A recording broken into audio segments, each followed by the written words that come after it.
Shalom teman-teman yang terkasih di dalam Tuhan Yesus Kristus. Berjumpa kembali dengan saya di channel ini. Terima kasih buat teman-teman yang selalu baik setia mendengarkan seluruh bagian diskusi, debat, dan pekabaran Injil melalui channel ini.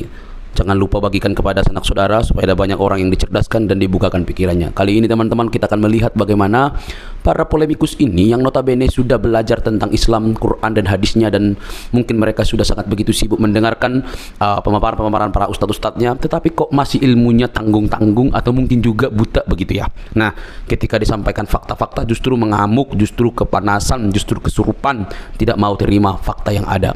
Teman-teman jangan skip, yuk kita cerdaskan mereka. Semoga dengan berita Injil, perbedaan-perbedaan yang ada bukan untuk memperuncing, tetapi untuk membawa kepada keterang yang sejati. Ini dia videonya teman-teman. TMTV. Halo. Selamat malam TMTV. Selamat malam Bang. Bang Islam atau Kristen Bang? Saya 100% Kristen Bang. Kristen. Ada apa Bang? Saya salah satu penggemar Abang. Saya bangga dengan Abang. Menyatakan live seperti ini sama Abang, saya sudah senang dan bangga. Abang sehat-sehat. Hanya itu Bang? Iya Bang, hanya itu. Dan terima kasih buat Abang menaikkan saya. Oke, terima kasih kembali Bang ya. Saya turunkan ya Bang ya. Ya, Bang. Terima kasih. Ya teman-teman ya, tema kita malam hari ini seperti yang tertulis ya. Tetapi kita juga fleksibel ya. Kalau Muslim ingin misalnya dia takut begitu ya, misalnya Muslim udah mengakui bahwa memang Muhammad tukang ngeprank orang Islam, ya kita ganti tema. Begitu, kita ganti tema. Nah teman-teman, kenapa bisa Muhammad itu ngeprank umat Islam? Karena umat Islam itu mengetahui sesuatu yang salah tentang Muhammad. Karena beberapa kali didapati bahwa ternyata orang-orang yang mengikut Muhammad ini bahasa Indonesianya kecile itu apa? Kecile. Apa kecile itu? Kecile itu maksudnya ya dikerjain begitu.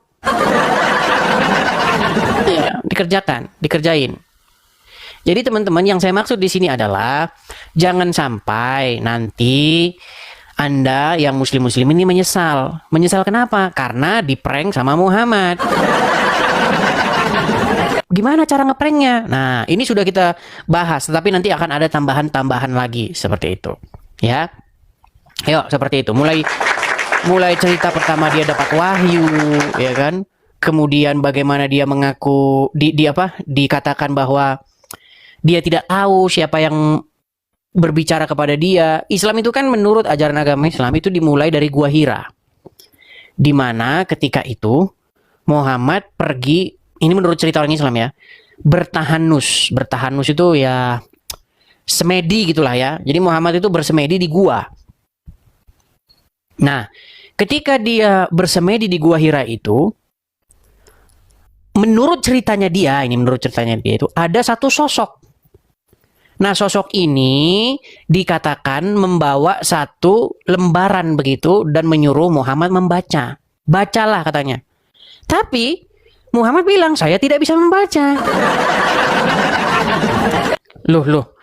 Bagaimana mungkin seorang utusan Tuhan malaikat menyuruh Muhammad membaca sementara Muhammad buta huruf? Ya kan? Nah, ketika Muhammad di situ dikatakan ya, katanya dia didekap atau dicekik begitu sehingga dia kesulitan bernapas. Lalu pulanglah Muhammad ini mendapati istrinya. Nah, dia mendapati istrinya. Didapati Muhammad ini ya seperti orang yang begitulah ya. Aneh begitu. Akhirnya dia diselimutin. Nah, makanya ada surat yang berkata, wahai orang yang ada dalam selimut. Nah, itu. Nah, tetapi teman-teman, Muhammad ini sendiri dia tidak tahu. Dia tidak tahu siapa yang menemui dia di Gua Hira tersebut. Anehnya, yang mengatakan bahwa itu Jibril adalah orang yang tidak tahu kejadian tersebut. Iya. Jadi Muhammad mendapatkan wahyu di Gua Hira. Kita tahu bahwa Goa menurut Injil, ya, goa-goa gelap itu adalah tempat pembuangan para setan. Oke, kita kasih naik ada Diana. Oke, kita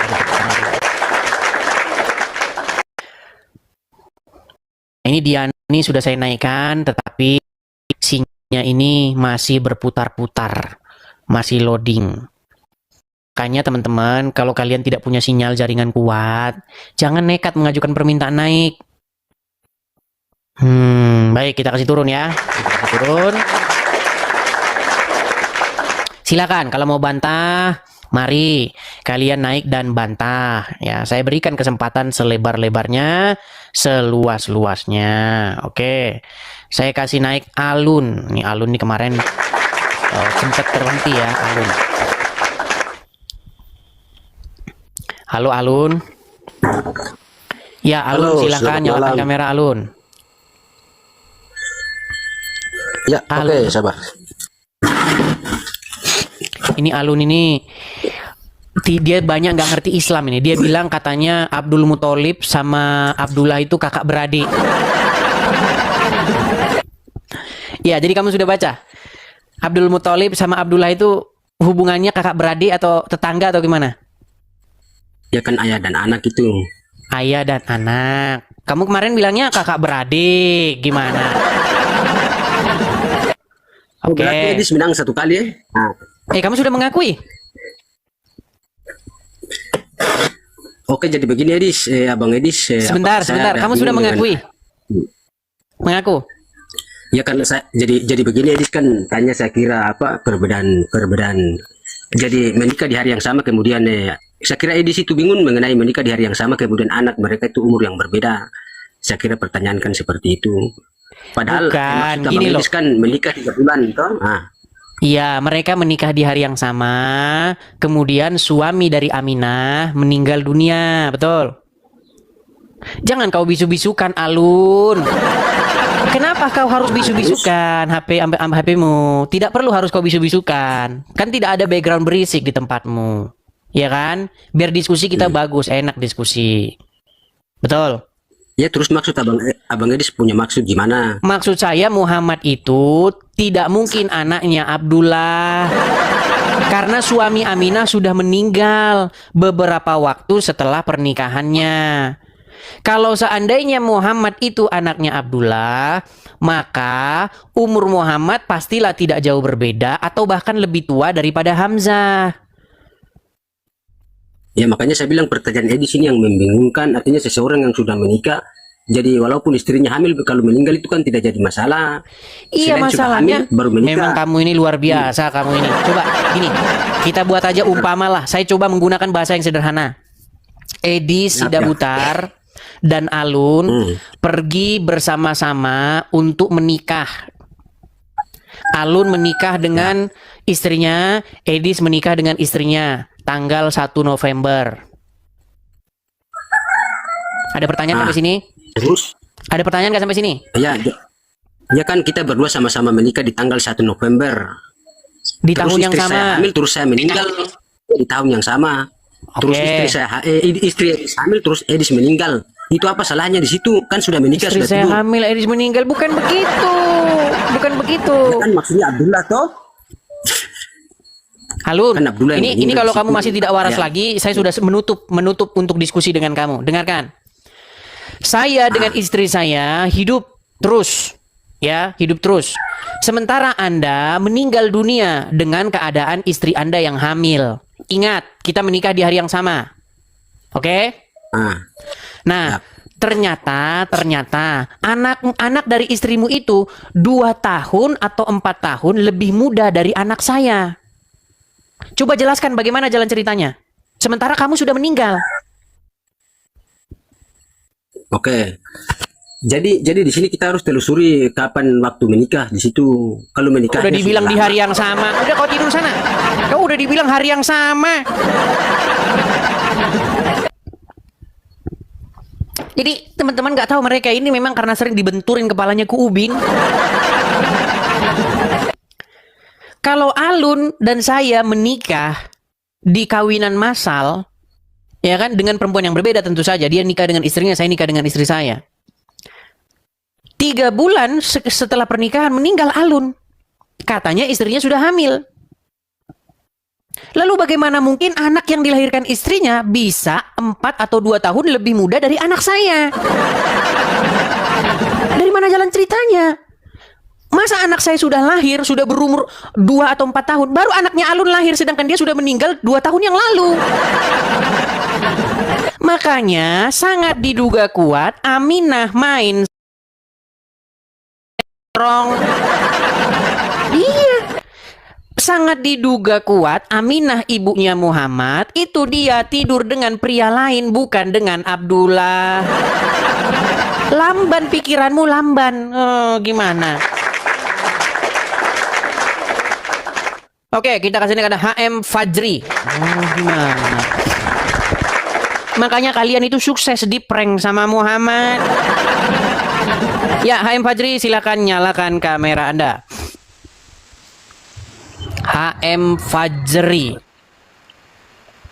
Halo Bang Edis. Halo Bang, Muslim Bang? Saya Muslim, Bang Edis. Oke, sudah menyimak dari tadi Bang? Menyimak. Menyimak, berarti betul ya, ibunya Muhammad Aminah berarti selingkuh dengan pria lain, betul? Betul tidak? Iya, logika dalam sejarahnya kayak gimana dulu Bang? Gini, jadi Abdullah Sumber sejarahnya dulu Bang. dari Sirah Nabawiyah. Masalahnya umat Islam tidak tahu itu dia masalahnya. Jadi di dalam buku Sirah Nabawiyah ada yang namanya biografi Muhammad. Jadi di dalam buku biografi Muhammad itu diceritakan asal muasal sebelum Muhammad lahir. Jadi ceritanya begini, menurut Sirah Nabawiyah itu, ya. Bawa nanti buku bantahannya kalau nggak percaya sama saya. Saya lompat dari Monas kalau misalnya ada orang bisa bantah saya. Pada waktu itu Abdullah dengan bapaknya Abdul Muthalib, mereka pergi bersama-sama mencari istri. Oke? Abdullah menikah dengan seseorang bernama Halah namanya. Kemudian, Abdul Muthalib ini menikah dengan Halah. Ya, Abdul Muthalib ya. Oke, kemudian Abdullah, anaknya Abdul Muthalib menikah dengan Aminah. Jadi bapak dan anak menikahi 2 perempuan yang berbeda di hari yang sama. Pernikahan mereka dilakukan di hari yang sama. Nikah ya, pesta perkawinan, bla bla bla. Baru kembali ke keluarga masing-masing. Aminah dengan Abdullah ke rumahnya, Abdul Muthalib dengan Halah ke rumahnya. Lalu sekitar kurang lebih 3 bulan setelah pernikahan, pergilah Abdullah berdagang ke Syam. Tetapi Abdullah tidak pernah kembali lagi ke rumah karena dia meninggal dunia di dalam perjalanan perdagangannya itu. Menurut riwayat-riwayat Islam dikatakan Aminah ditinggal dalam keadaan hamil. Pasca menikah ya. Pasca menikah itu. Nah, tetapi yang menjadi keheranannya, anaknya Abdul Muthalib itu bisa lebih tua 2 sampai 4 tahun dari Muhammad. Padahal Anaknya orang siapa? namanya Hamzah bin Abdul Muthalib.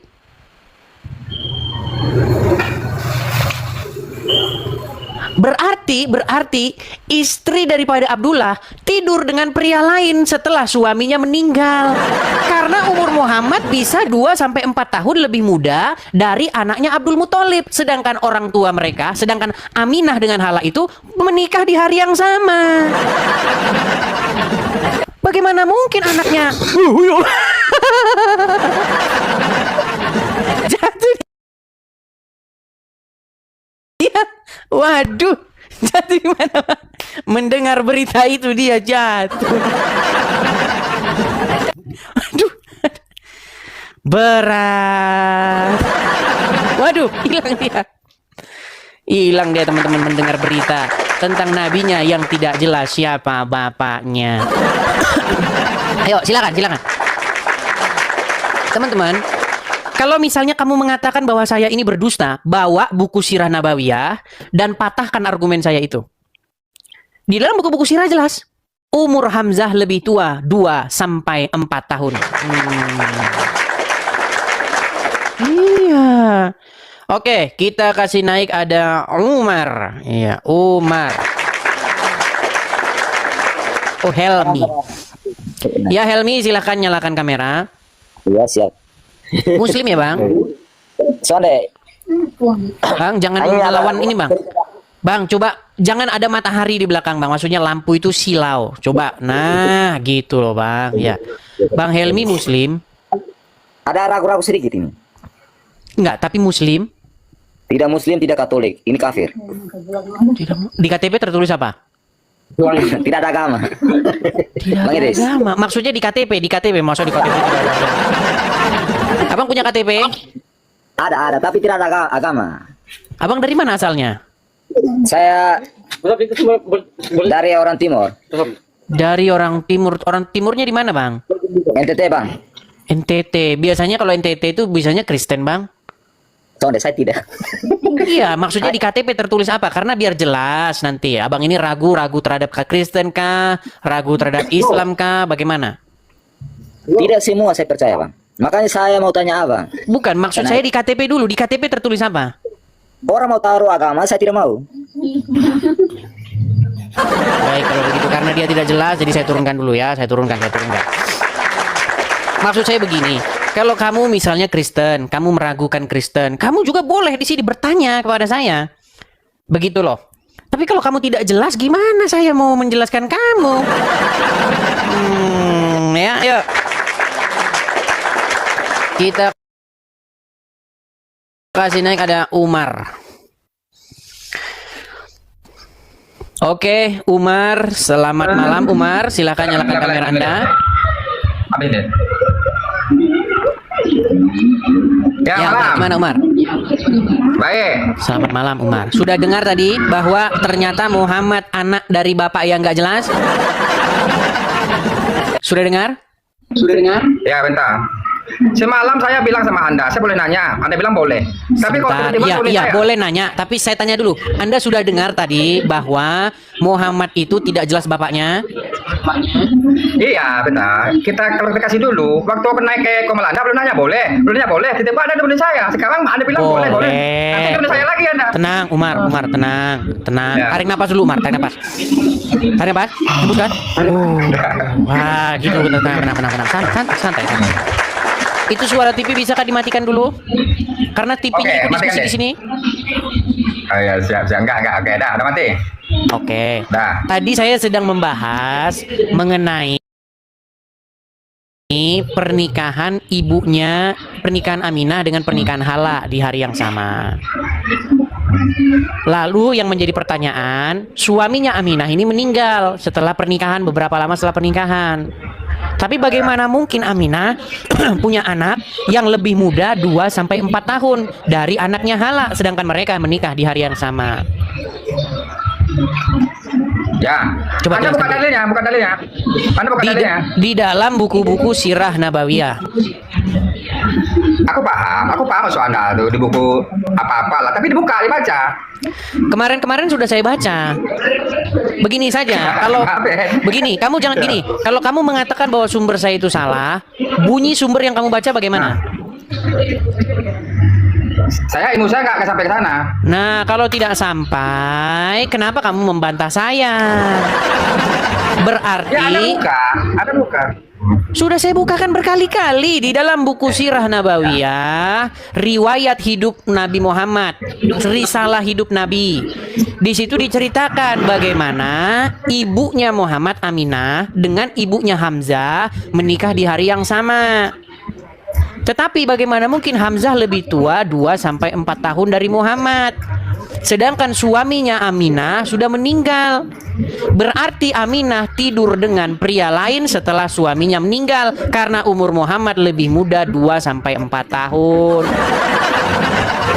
Tetapi Muslim mengatakan bahwa Muhammad anaknya Abdullah. Silakan. Ini deh saya. Oke. Kalau di pengadilan ini Anda ditolak mentah-mentah, ada asumsi, nggak ada datanya, nggak bisa. Ditolak Anda, dibuang Anda nih ke pengadilan. Apa bukti datanya nggak ada. Surah apa? Di nggak ada. dalam Apa- sirah nggak Nabawi. bisa. Baik. Waduh, dia ternyata baik. Kalau misalnya nanti saya tunjukkan datanya dan ternyata benar, berarti kamu akan mengakui bahwa Muhammad anak haram ya? Betul? Muhammad yang tidak jelas diketahui bapaknya, betul?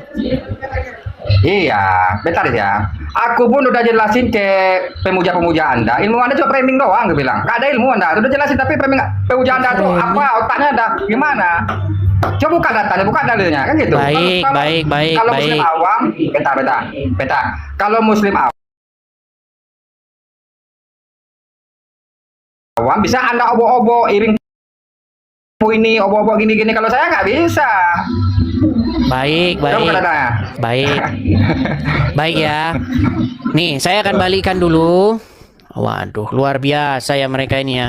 Mereka tidak percaya bahwasannya umur Hamzah lebih tua daripada Nabi. Baik. Nih ya. Saya akan tunjukkan kepada kalian nih. Nih. Oke, nih ya. Biografi Hamzah bin Abdul Muthalib. Sekarang saya tanya, Abdul Muthalib ini siapanya Muhammad? Jangan kau bisukan, Umar. Apa? Ya, kakek Nabi Muhammad. Kakeknya.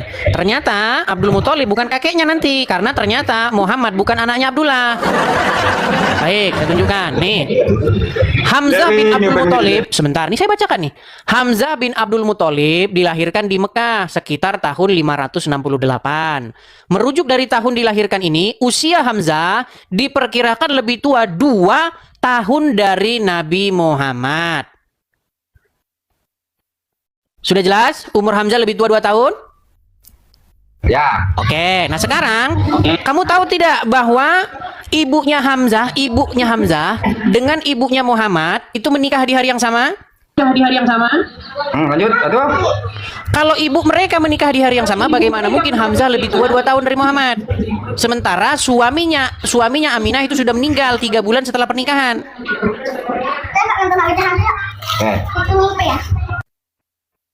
Kau bisukan. Kau ngomong kau bisukan sendiri. Gimana? Nah, gimana? Oke. Aku udah masih boleh. Silakan. Sirah Nabiyah ini mana dulu pada Al-Quran? Oh, berarti kamu katakan Sirah Nabawiyah ini palsu, Nah, Sirah karang-karangan. Nabawiyah ini mana dulu? Iya, sebentar. Berarti kau mau salah-salahin Sirah Nabawiyah? Bukan, aku menanya. Bukan. Mana dulu pada Al-Quran? Oke, baik. Mana Saya dulu? balik sebentar. Saya balikan dulu kamera saya. Sabar. Bakar. Oke, duluan Al-Qur'an. Oke, siap. Makanya ada tuh blunder.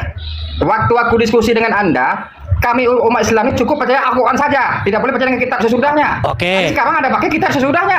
Justru ada. justru Ya. karena Anda percaya kitab-kitab itu. Oke, intinya begini Umar. Berarti kamu menyalah-nyalahkan Sirah Nabawiyah itu. Bukan menyalahkan. Kan bukan menyalahkan, ini gimana sih? Kenapa umat Islam percaya dengan kitab yang sesudahnya? Anda sekarang aja Anda baca kitab sesudahnya, kan gitu. Iya, justru ini adalah menjadi satu kritik kepada kalian. Akibat daripada kalian percaya kepada kitab-kitab karangan-karangan yang datang sesudah Al-Quran, maka sesungguhnya kalian mempercayai Nabi kalian anak dari selingkuhannya Aminah. Betul tidak? Aku nanya boleh. Iya, setelah ini kamu nanya. Aku nanya. Intinya menurut buku-buku itu Muhammad berarti tidak jelas siapa bapaknya, betul? Jujur deh, aku ke sampai ilmu ke sana. Nggak sampai ilmumu ke sana. Ya sudah, Aku nanya kalau boleh? ilmumu tidak Boleh nanya? sampai, Boleh kenapa nanya? kamu nekat datang ke sini? Boleh nanya? Takut. Boleh nanya? Takut. Takut. Kenapa harus takut? Boleh aku nanya? Oke, boleh aku nanya? Silakan. Boleh aku nanya? Boleh? Bilang silakan kok. Boleh. Boleh. Silakan. Siap. Nanti aku tiba-tiba pop turun gitu, Pak. Gini, Anda tahu ayat iblis mencoba Yesus? Anda sudah pernah baca? Iblis mencoba Yesus, iblis mencoba Yesus. Ya aku lupa ayatnya, tapi ada Nah, di kalau lupa kau belajar dulu mana sana. sama Kalau lupa kau belajar dulu. Nggak, saya nggak nanggapin orang lupa. Kau saja lupa, gimana? Kalau kamu lupa, maka itu nanti akan menghabiskan energi saya. Kamu yang bertanya, kamu yang lupa untuk apa? Saya jelaskan sama kamu. Gitu. Kalau kamu benar-benar mateng, kamu punya materi yang mateng, kamu ingin menguji tesis, menguji sesuatu, tapi kamunya lupa-lupa gimana? Oke, silakan Bang. Ada Bang siapa ini saya panggil ini? Siapa nih Bang? Saya panggil Bang. Nama Anda ini? Oh, itu nama penjaga saja. Hari. Harus apa nama Anda siapa ini Ya. bacanya? Kalau itu dibaca penjaga bumi. Penjaga bumi. Coba Bang kecilin dulu musik itu Bang. Iya, Oh, di musiknya sana, dimatikan ya. lah dulu Sabar, saya Bang. pindah dulu. Bang, kutanya dulu Bang. Abang ini Islam Oke. atau Kristen Bang? Saya Kristen. Kristen. Tapi kok abang namanya Arab begitu? Ya, begini kakak. Gimana Bang? Saya sengaja karena sudah 1 tahun saya ikuti jalan ceritanya Bang Edis toh. Saya minta gabung sering-sering kalau saya nonton saya minta gabung tapi tidak pernah dinaikin. Hari ini baru puji Tuhan Karena? karena hari ini bisa naik. Oh, jadi Anda harus pakai huruf Arab biar dinaikkan ya. Pintar dia ini. Pintar akalnya ini pintar ini. Gimana Bang? Kenapa Abang mau naik Bang? Sedangkan Abang kan sudah Kristen. Saya mau tanya saja. Saya mau tanya. Apa itu Bang? Apa itu? Kalau di ajaran Kristen, ajaran Asrani itu kenapa disering bilang kalau begini, Bang? Artinya kalau orang meninggal itu kenapa harus disebut-sebut biarlah kalau sesudah dia mati itu biasanya disebut dalam apa singkat kata toh artinya di mana ya biarlah dia diterima di sisi Allah di surga begitu. Padahal orang kalau mati belum bisa masuk surga. Iya, Nah, itu ini kan kelak yang kemudian, membuat Bang. saya belum paham. Iya, itu kan kelak Ini yang kemudian, belum begitu. saya paham. Iya, Ya. artinya begini. Setelah mati, di situ kan sudah tidak ada lagi waktu, ya kan? Orang kalau sudah mati Ya. kan sudah tidak ada lagi waktu. Nah, berarti kata-kata itu bisa merujuk kepada kemudian, gitu loh, Bang. Tapi kan saya itu punya pendapat, bukan pendapat tapi yang saya pelajari itu begini. Kalau kita sudah mati itu belum masuk surga, kita tunggu dulu kedatangan sang mulia atau sang penebus baru kita diantar ke surga begitu. Ya, tetapi perkataan tersebut itu maksudnya adalah sesuatu yang pasti akan terjadi. Jadi seperti itu, Bang. Karena kalau barang siapa yang mati di dalam Kristus, ya orang-orang Kristen pasti akan diselamatkan seperti itu. Karena dia sudah mati, artinya dia sudah tidak punya waktu lagi. Tidak seperti yang masih hidup. Kalau kita kan masih punya waktu, masih ada besok, lusa gitu. Bagi orang mati tidak ada waktu lagi. Begitu, Bang. Hanya itu, Bang? Ya itu, iya karena saya belajar di dalam agama Nasrani atau Kristen itu. Terus saya ikuti jalan ceritanya Bang Edis, ikuti dari mulai live sampai terungkat atau berhenti live, itu saya ikuti semua cerita. Hanya yang Tapi intinya begini, Bang. Gini, Bang. Kita jangan pusing mikirin itu. Fokus kita itu adalah bagaimana menjadikan Yesus sebagai Tuhan dan juru selamat kita. Bagaimana supaya Yesus Amin. memerintah di hidup kita. Bang, kalau Yesus memerintah di hidup kita, orang tidak akan berangkat minum cap tikus, lalu mabuk di jalan, suka pukul-pukul orang. Nah, itu artinya yang memerintah di hidup dia itu masih setan. Betul? Ya betul. Amin. Iya. Kalau Tuhan Yesus tidak memerintah di hati seseorang, orang tersebut minum cap tikus, baru pukul-pukul istri. Nah, jadi fokus kita itu, Bang, selagi kita hidup ini saja. Supaya selagi kita hidup ini, kiranya Tuhan Yesus memerintah hidup kita, berdaulat di dalam diri kita. Itu intinya, Bang. Jangan pusing-pusing mikirin surga neraka, kita belum pernah ke sana. Itu nanti, Bang, sesuatu yang nanti. Begitu. Kita yang ada dulu di depan kita, Bang. Kalau orang bekerja, yang kita kerjakan yang di depan mata kita dulu. Yang di depan mata kita belum beres, kita mau pikir-pikir yang jauh di sana. Betul? Betul? Iya, memang betul karena di dalam Alkitab kan dia berbicara tentang carilah dahulu kerajaan Allah. Tapi kadang manusia itu abaikan kata-kata itu. Iya, seperti itu. Jadi intinya itu, Bang, supaya apa? Yang selalu saya belajar. Jangan. Ya, bagaimana Bang Iris? Nah, terus Itu yang satu saya lagi sampaikan yang saya itu, Bang, pelajari. kepada semua orang. Oh, nampaknya delay kita, teman-teman. Itu yang saya sampaikan kepada semua orang, bahwasanya supaya Yesus memerintah di hatimu, berdaulat atasmu, sehingga engkau dikendalikan oleh Yesus. Jangan sampai seseorang itu diperintah, dikendalikan oleh Muhammad.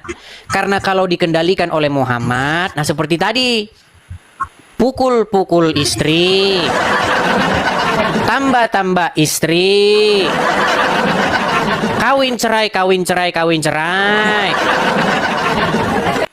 Ketemu perempuan cantik di sana, nikah lagi. Nah, itu kalau orang yang hidupnya diperintah oleh Muhammad, yang dia menjadikan Muhammad sebagai Tuhannya. Nah, itu pesanku, Bang. Supaya semua orang muslim mengganti Tuhannya, jangan lagi Muhammad. Gitu. Oke, Bang ya. Kita kasih kesempatan kepada yang muslim ya, Bang ya. Macet-macet ya, teman-teman. Oke lah, abang pun macet-macet, jadi saya turunkan ya. Selamat malam semua abang-abang di Papua, abang-abang kakak-kakak di Papua ya. Supaya begitu. Saya dengar banyak orang di Papua di mana itu minum cap tikus. Ah, itu namanya Tuhan Yesus belum memerintah hidupmu. Yang memerintah itu berarti Syaiton Nirojim. Iya, jangan begitu ya. Supaya kekristenan atau Kristus Yesus itu tercermin dari hidup kita.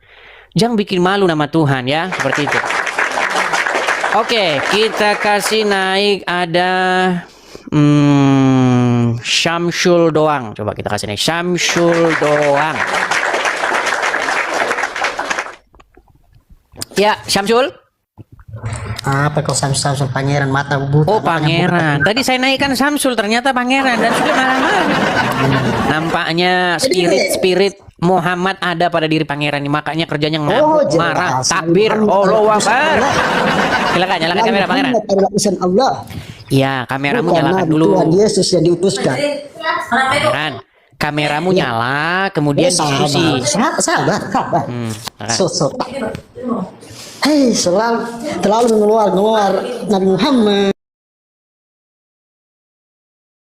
Keluar. Jangan boros-boros bicara. Nah, begitu. Ya. Oke, pangeran. Sudah dapat berapa flores kok? Sudah apa? Sudah dapat berapa flores?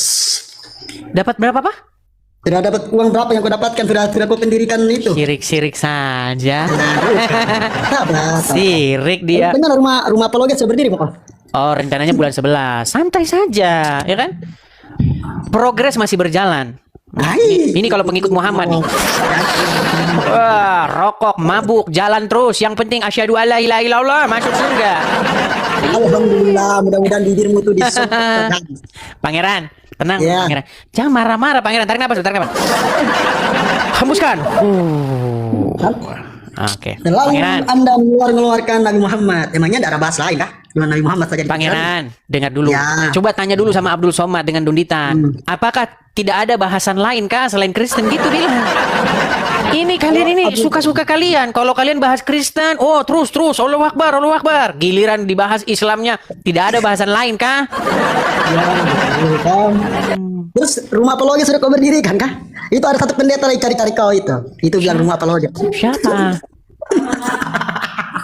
Teman-teman Kristen itu tuh munafik itu. Bikin rumah pribadinya dia itu. Kalian percaya kali ya? Masa mau atas nama rumah pangeran gimana? Maksudmu rumahnya mau didirikan atas nama pangeran gitu? Oh, rumah apologet. Ternyata rumah apologet di rumahnya Edi. Masa rumahnya pangeran gimana? Oke, baik, dia mau Itu bicara terus yang ada itu. Baik. Saya mau bertanya. Sebentar, sabar dulu, kamu membahas itu. Giliran mau saya tanggapi. Kamu langsung panik. Sebentar, tenang. Gini. Ya. Kamu bertanya kepada saya, bagaimana itu rumah apologet? Saya bilang, jawabannya nanti tunggu bulan 12. Karena apa? Karena kita punya dana itu belum cukup. Oke, Nah, terus. pertanyaannya, kenapa kamu syirik musyrik dan tidak senang. Karena Kasih setahu Bang saya, Martin. setahu saya atau Kak Edi, setahu saya, Tuhan Yesus itu Bicara jangan cuman, nah begitu bicara, nggak perlu dia ini. Nah, oke, coba silakan. Nah, silakan bicara nih. Progres Rumah Apologet itu nanti bulan 12. Yang menjadi pertanyaan saya, Bang Pangeran ini kan Muslim kan? Yo, jelas. Nah, Bang Pangeran itu apa punya urusan? Coba jelaskan dulu apa Bang Pangeran punya urusan? Ya, Coba. karena dengan sejarah kau menghujat di situ, menghujat hanya Nabi Muhammad saja, baginda kita, menjadikan momen untuk Anda supaya bisa jadikan jadi makan minum. Oke, sekarang saya tanya. Oke, saya tanya ya sekarang. Begini, urusanmu adalah karena saya menurutmu menghujat Muhammad. Berarti intinya kamu tidak senang kalau Rumah Apologet itu ada, betul? Saya bukan tidak senang, bahkan banyak orang yang pendeta-pendetamu satu agamamu saja lagi bertanya. Iya. Bahkan menjadi Jangan ke situ begini. dulu, Pangeran. Biar kita kalau kita ngobrol itu fokus. Berarti kamu senang atau tidak ada Rumah Apologet itu? Buat apa saya mau senang? Buat apa? Nah. Kan saya punya rumah ini, Bang. Baik, Rumah adalah jadi segala-galanya. tenang. Berarti kamu tidak senang, betul? Buat apa saya mau senang? Iya, tidak senang. Nah, sama seperti mereka itu yang kau bilang itu tidak senang. Karena apa? Karena satu, cemburu, musyrik, tidak suka dengan capaian orang lain. Yang pertama, ini yang kedua. Satu, tenang, satu. Yang kedua, kamu katakan kepada saya bahwa itu menjadi sarana untuk menghujat Muhammad. Pertanyaan saya sama kamu. Saya beri kamu kesempatan untuk membuktikan bahwa saya pernah melakukan hujatan, fitnahan, atau mengeluarkan sebuah yang tidak benar tentang Muhammad. Satu aja, silakan. Oke. Katanya saya dengar kata kau bilang Nabi Muhammad di Gua Hiro adalah gua setan. Dari mana itu? Baik. Nabi Muhammad menurut umat Islam memang dia bertahanus di Gua Hira. Ya. Nah, menurut Bible kami, gua-gua yang gelap itu adalah tempat di mana setan-setan, malaikat-malaikat gelap itu dicampakkan. Ada di mana itu? Saya akan bacakan. Ya. Perhatikan. Saya akan bukakan kepada kamu bagaimana gua-gua yang gelap itu tempat untuk mencampakkan setan-setan dan penyesat-penyesat. 2 Petrus pasal yang kedua ayat yang keempat. Sebab jikalau Allah tidak menyayangkan malaikat-malaikat yang berbuat dosa, tetapi melemparkan mereka ke dalam neraka dan dengan demikian menyerahkannya ke dalam gua yang gelap untuk menyimpan mereka sampai hari penghakiman. Menurut Injil, gua-gua yang gelap itu adalah tempat di mana malaikat-malaikat penyesat itu dicampakkan. Nah, Muhammad mendapatkan wahyu di gua-gua yang gelap. Makanya ajaran Muhammad boleh tepu-tepu. Boleh pukul-pukul istri. Boleh kawin cerai sesuka hati. Lu, Kau iri? bukan iri. Untuk apa saya iri? Nah, Oke, apa kenapa yang saya kalian- irikan? Apa yang saya irikan? Oke, sahabat, kau iri, makanya kau selalu itu saja di bahan-bahan. Bukan iri. Kenapa saya membahas senang? Oke, pertanyaan yang bagus. Apakah saya iri? Tidak. Sebenarnya Ya, terus kenapa? tidak. Oke, kenapa saya bahas kan gitu kan? Pertanyaan menarik. Lalu apa urusanmu, Edis? Mau itu tempat setan kayak mau Islam boleh kawin cerai, apa urusanmu? Urusan saya di sini, dengarkan. Orang-orang Islam seperti Abdul Somad dan Adi Hidayat mengatakan bahwa Islam itu menyempurnakan ajaran Tuhan Yesus, bahwa Tuhan Yesus menubuatkan, membenarkan Muhammad. Urusan saya ada di situ. Bagaimana mungkin Yesus kami membenarkan ajaran seperti Muhammad? Gimana? Itu urusan saya. Seandainya kalian tidak membawa-bawa Muhammad untuk menempel-nempelkannya kepada Injil, kepada Yesus, mau ajaranmu itu mau nimbah pohon pisang juga apa urusan saya? Begini, ketika ada ajaran mengajarkan untuk nyembah pohon pisang, kau tidak akan urusan dengan dia. Tapi kalau dikait-kaitkan ajarannya itu dengan Islam, kau sebagai Islam akan menjawabnya. Dia bilang begini, nyembah pisang ini adalah perintah Muhammad. Kau sebagai Muslim pasti kau akan bertanya, jangan kau bawa-bawa Muhammad kami, ajaranmu. Nah, seperti itu juga saya.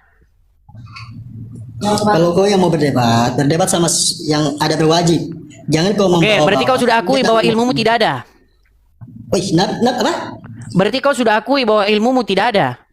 Bukan, saya masih akui bahwa saya punya ilmu. Nah terus bagaimana jawabanmu? Saya berbeda dengan orang yang iri hati dengan baginda kita. Bakal baginda kita pun tidak mengorek dirimu. Atau cari minta makan sama dirimu. Enggak. Memang, tetapi ulama-ulama kalian seperti ini. Ini loh, ulama-ulama kalian, ustadz-ustadz kalian. Tenang, tarik napas. Silakan. Tarik napas. Kau itu kan sengaja membawa keluar di situ supaya bagaimana caranya kau bisa mendapatkan keuangan dari situ, membangunkan rumah apologet, rumah dirimu sendiri. Saya mau tanya, rumah apologet kamu berdirikan di mana?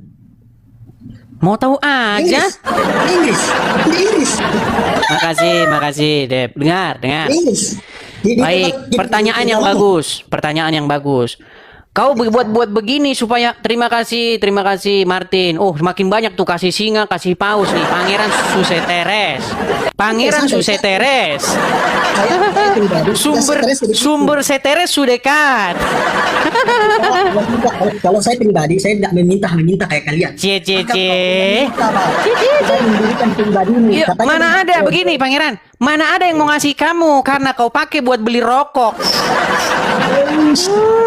Emang saya pakai uangmu? Coba dengarkan. Pertanyaanmu seperti ini, Edis. Kau buat begini supaya kau dapat uang. Dengar, supaya kau punya rumah. Dengar, saya justru punya rumah. Di Indonesia saya itu punya rumah. Saya punya tempat usaha. Yang kalau dibandingkan, bagaimana mungkin saya memilih tidak punya rumah? Tetapi Tuhan itu adil. Walaupun demikian, pastilah Tuhan akan menggantikan apa yang saya tinggalkan. Itu yang saya pegang. Pertanyaannya, kenapa kamu cemburu? Nah, kenapa kau cemburu? Kira-kira dalam Bible ada itu kalian. Kenapa kalian semua umat Kristiani tidak disunatkan? Kenapa itu? Alasannya Kau lari-lari kau bahasanmu ke sana. Kau lompat-lompat macam katak. Tadi kau bahas mengenai rumah apologet, sekarang kau bahas sunat. Kau tidur di bawah sana. Kau di bawah sana. Kau bahasanmu nggak pernah fokus. Satu lompat ke sini, tanya rumah apologet, satu ngomong sunat. Sungguh nekat yang nyata ya. Terima kasih. Coba kalau kalian punya satu pokok permasalahan, bahas sampai tuntas. Orang yang mengerjakan sesuatu, orang tersebut patut mendapatkan penghargaannya. Iya. Kalau saya memberitakan seperti ini, menjawab orang-orang Islam, orang-orang Kristen yang tadinya mereka mencari-cari jawaban terus mendapatkan jawaban dari sini, memberikan kepada saya penghargaan, tidak masalah. Tidak masalah itu. Yang jadi masalah adalah kenapa kamu cemburu dan iri hati. Ada paus berterbangan, ada singa, terus kau lihat sakit hatimu untuk apa? Coba, terima kasih. Coba misalnya kamu lihat si Juma, lihat Donditan, lihat Abdul Somad. Mereka ada di Indonesia. Mereka tidak pernah dipersekusi. Makasih Kak Ceki, terima kasih. Abdul Somad, biar kalian tahu, kalian mau tahu harta-hartanya. Kita jadi gosip-gosipan ini. Saya itu hanya menggalang untuk sebuah tempat tinggal. Tempat tinggal itu adalah hal yang vital.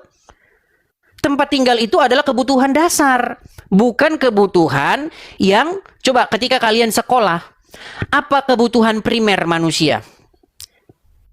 Kebutuhan itu ada kebutuhan primer, ada kebutuhan sekunder, ada kebutuhan tersier. Nah, kau waktu sekolah kau tidur terus. Jangan kau tidur terus waktu sekolah. Apa itu kebutuhan primer? Kebutuhan primer itu ada sandang, pangan, papan. Itu kebutuhan primer, kebutuhan utama. Kalau saya menggalang support dari teman-teman untuk beli ini, nih sebentar, biar kutunjukkan sama kalian ya. Nih, ya kan? Sebentar.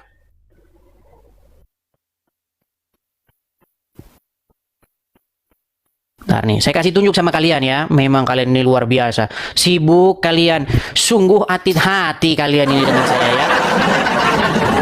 Baik. Sungguh luar biasa kalian. Coba, kau lihat ini siapa?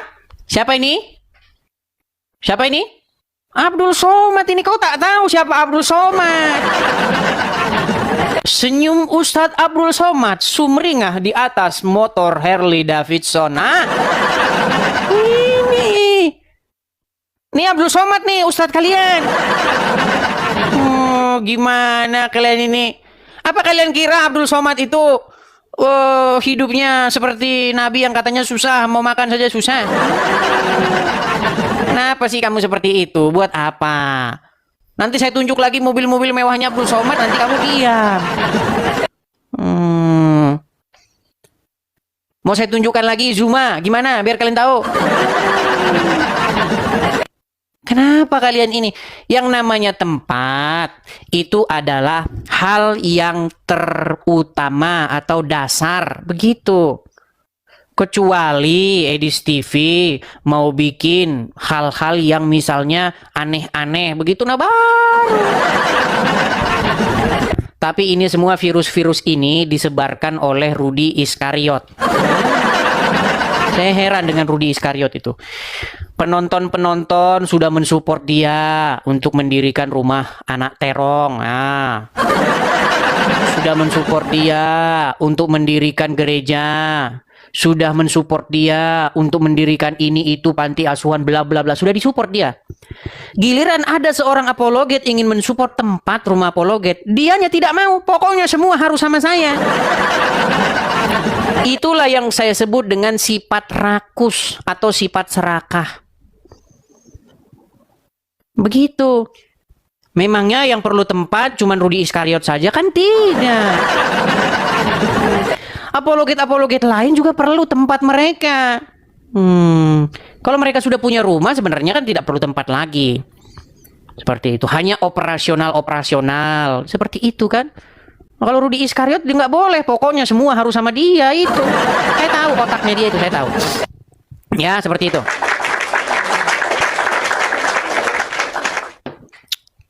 Jadi teman-teman, bagi teman-teman ya yang mau mempertanyakan rumah apologet bla bla bla, Bang, mana ini Bang kok nggak jadi-jadi? Begini, masalahnya itu harganya itu memang tidak seperti harga di Konoha, teman-teman. Harganya itu mahal. Untuk kualitas yang sama di Indonesia, harganya sudah berkali-kali lipat. Gitu, teman-teman. Jadi rumah yang sama, misalnya di Indonesia itu misalnya Rp1.000, nah di sini itu bisa Rp2.000 atau Rp3.000, begitu. Bisa 2 atau 3 kali lipatnya lebih mahal. Makanya lama seperti itu, ya. Nah, bagi teman-teman yang tergerak hati ingin mensupport rumah apologet itu, teman-teman supaya jadi, teman-teman, mari teman-teman support di sini ya. Saya ada program seperti itu. Semoga rumah apologet kita segera terwujud begitu. Mudah-mudahan nggak sampai bulan Desember. Mudah-mudahan November ini sudah rampung begitu. Makanya teman-teman support. Apalagi yang support saja tidak pernah mau tanya-tanya. Seperti Rudy Iskariot, seperak pun dia tidak pernah support. Tetapi tanya-tanya mana batu bata. Gimana sih?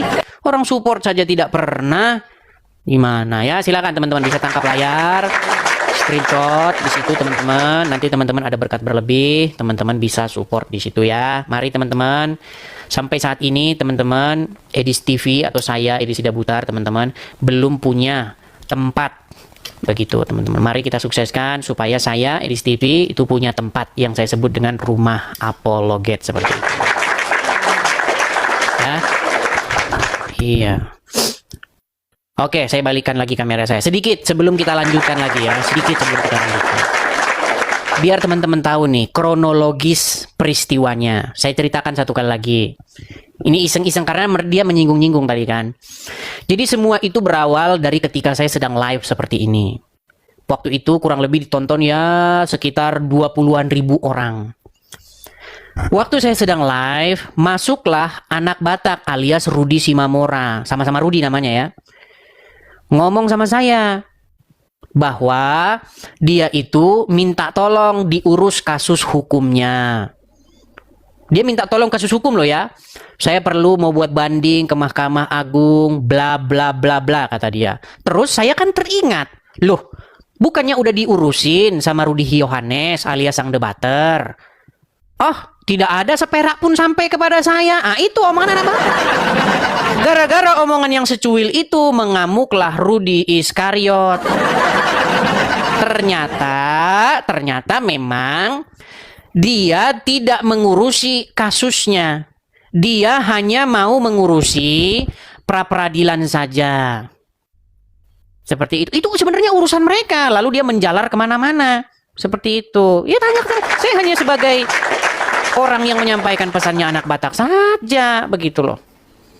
Ya, seperti itu. Dan itu sebenarnya bukan urusan saya. Begitu loh. Urusan dia dengan anak Batak. Begitu ya. Oke, kita lanjutkan kembali. Ada Alafgan. Coba Alafgan. Oke, silahkan nyalakan kamera Anda. Muslim ya Bang ya? Alhamdulillah Muslim. Sebentar ya, soalnya saya nggak pakai baju. Silakan.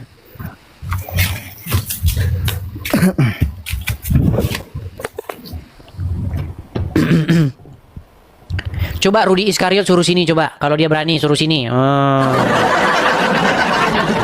Silakan.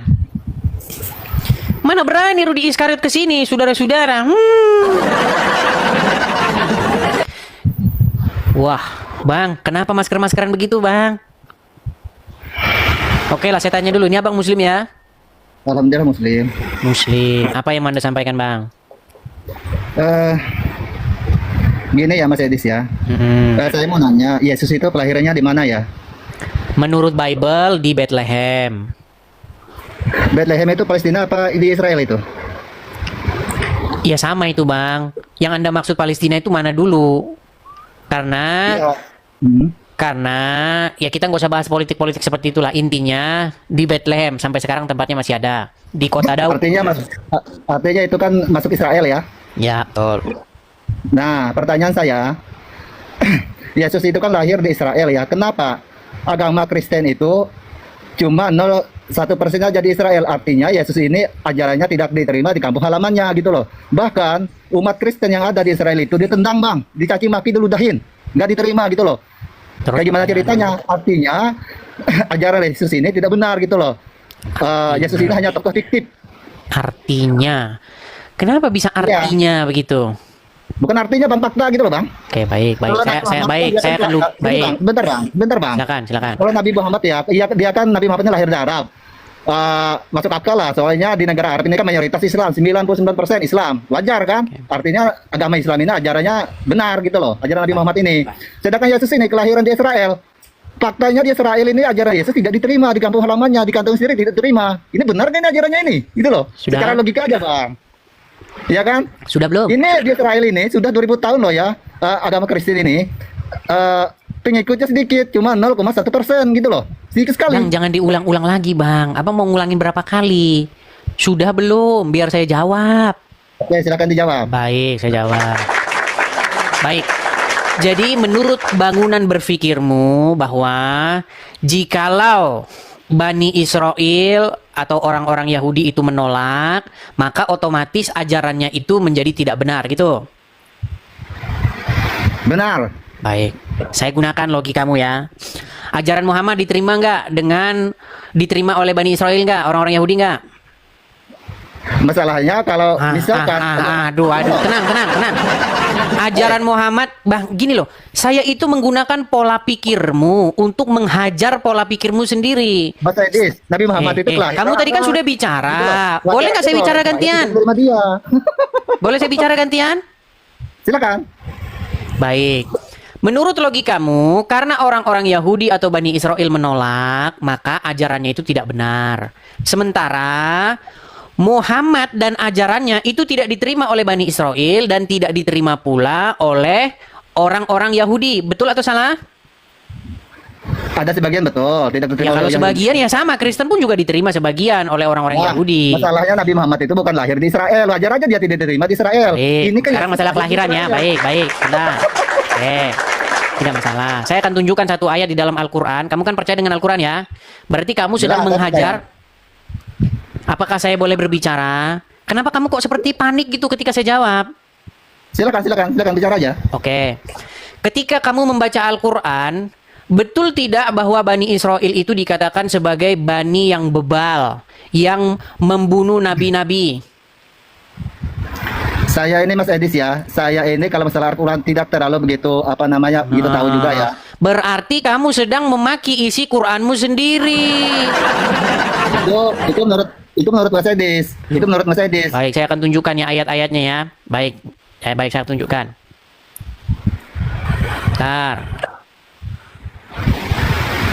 Bentar ya, saya tunjukkan. Saya akan bukakan di dalam surat Al-Baqarah ayat yang ke-60 ya. Nih, atau ini sajalah ya. Al-Baqarah 87 ya. Saya akan tunjukkan Al-Baqarah 87.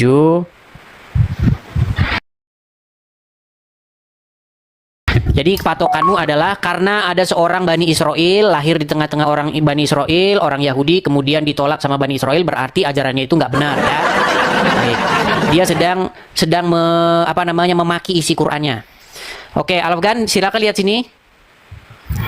Oke, coba kamu yang baca dulu. Ini surat Al-Baqarah ayat 87, coba. Habis ini saya ke Muhammad ya. Coba. Al-Baqarah 87, coba kamu baca. Bacakan saja. Baik, saya bacakan. Kamu nyimak dong. Kalau saya baca, kamu nyimak. Jangan kamu baca-baca yang lain. Halo? Ya silakan, baca saja. Iya, maksud saya kalau saya baca, kamu nyimak sini. Kamu lagi ngapain? Mas Edis, saya ini punya telinga Mas Edis, saya dengar aja itu. Oke, bacakan. Dan sesungguhnya kami telah mendatangkan Alkitab Taurat kepada Musa. Dan kami telah menyusulinya berturut-turut sesudah itu dengan rasul-rasul. Dan kami berikan bukti-bukti kebenaran kepada Isa putra Maryam. Dan kami memperkuatnya dengan Rohul Kudus.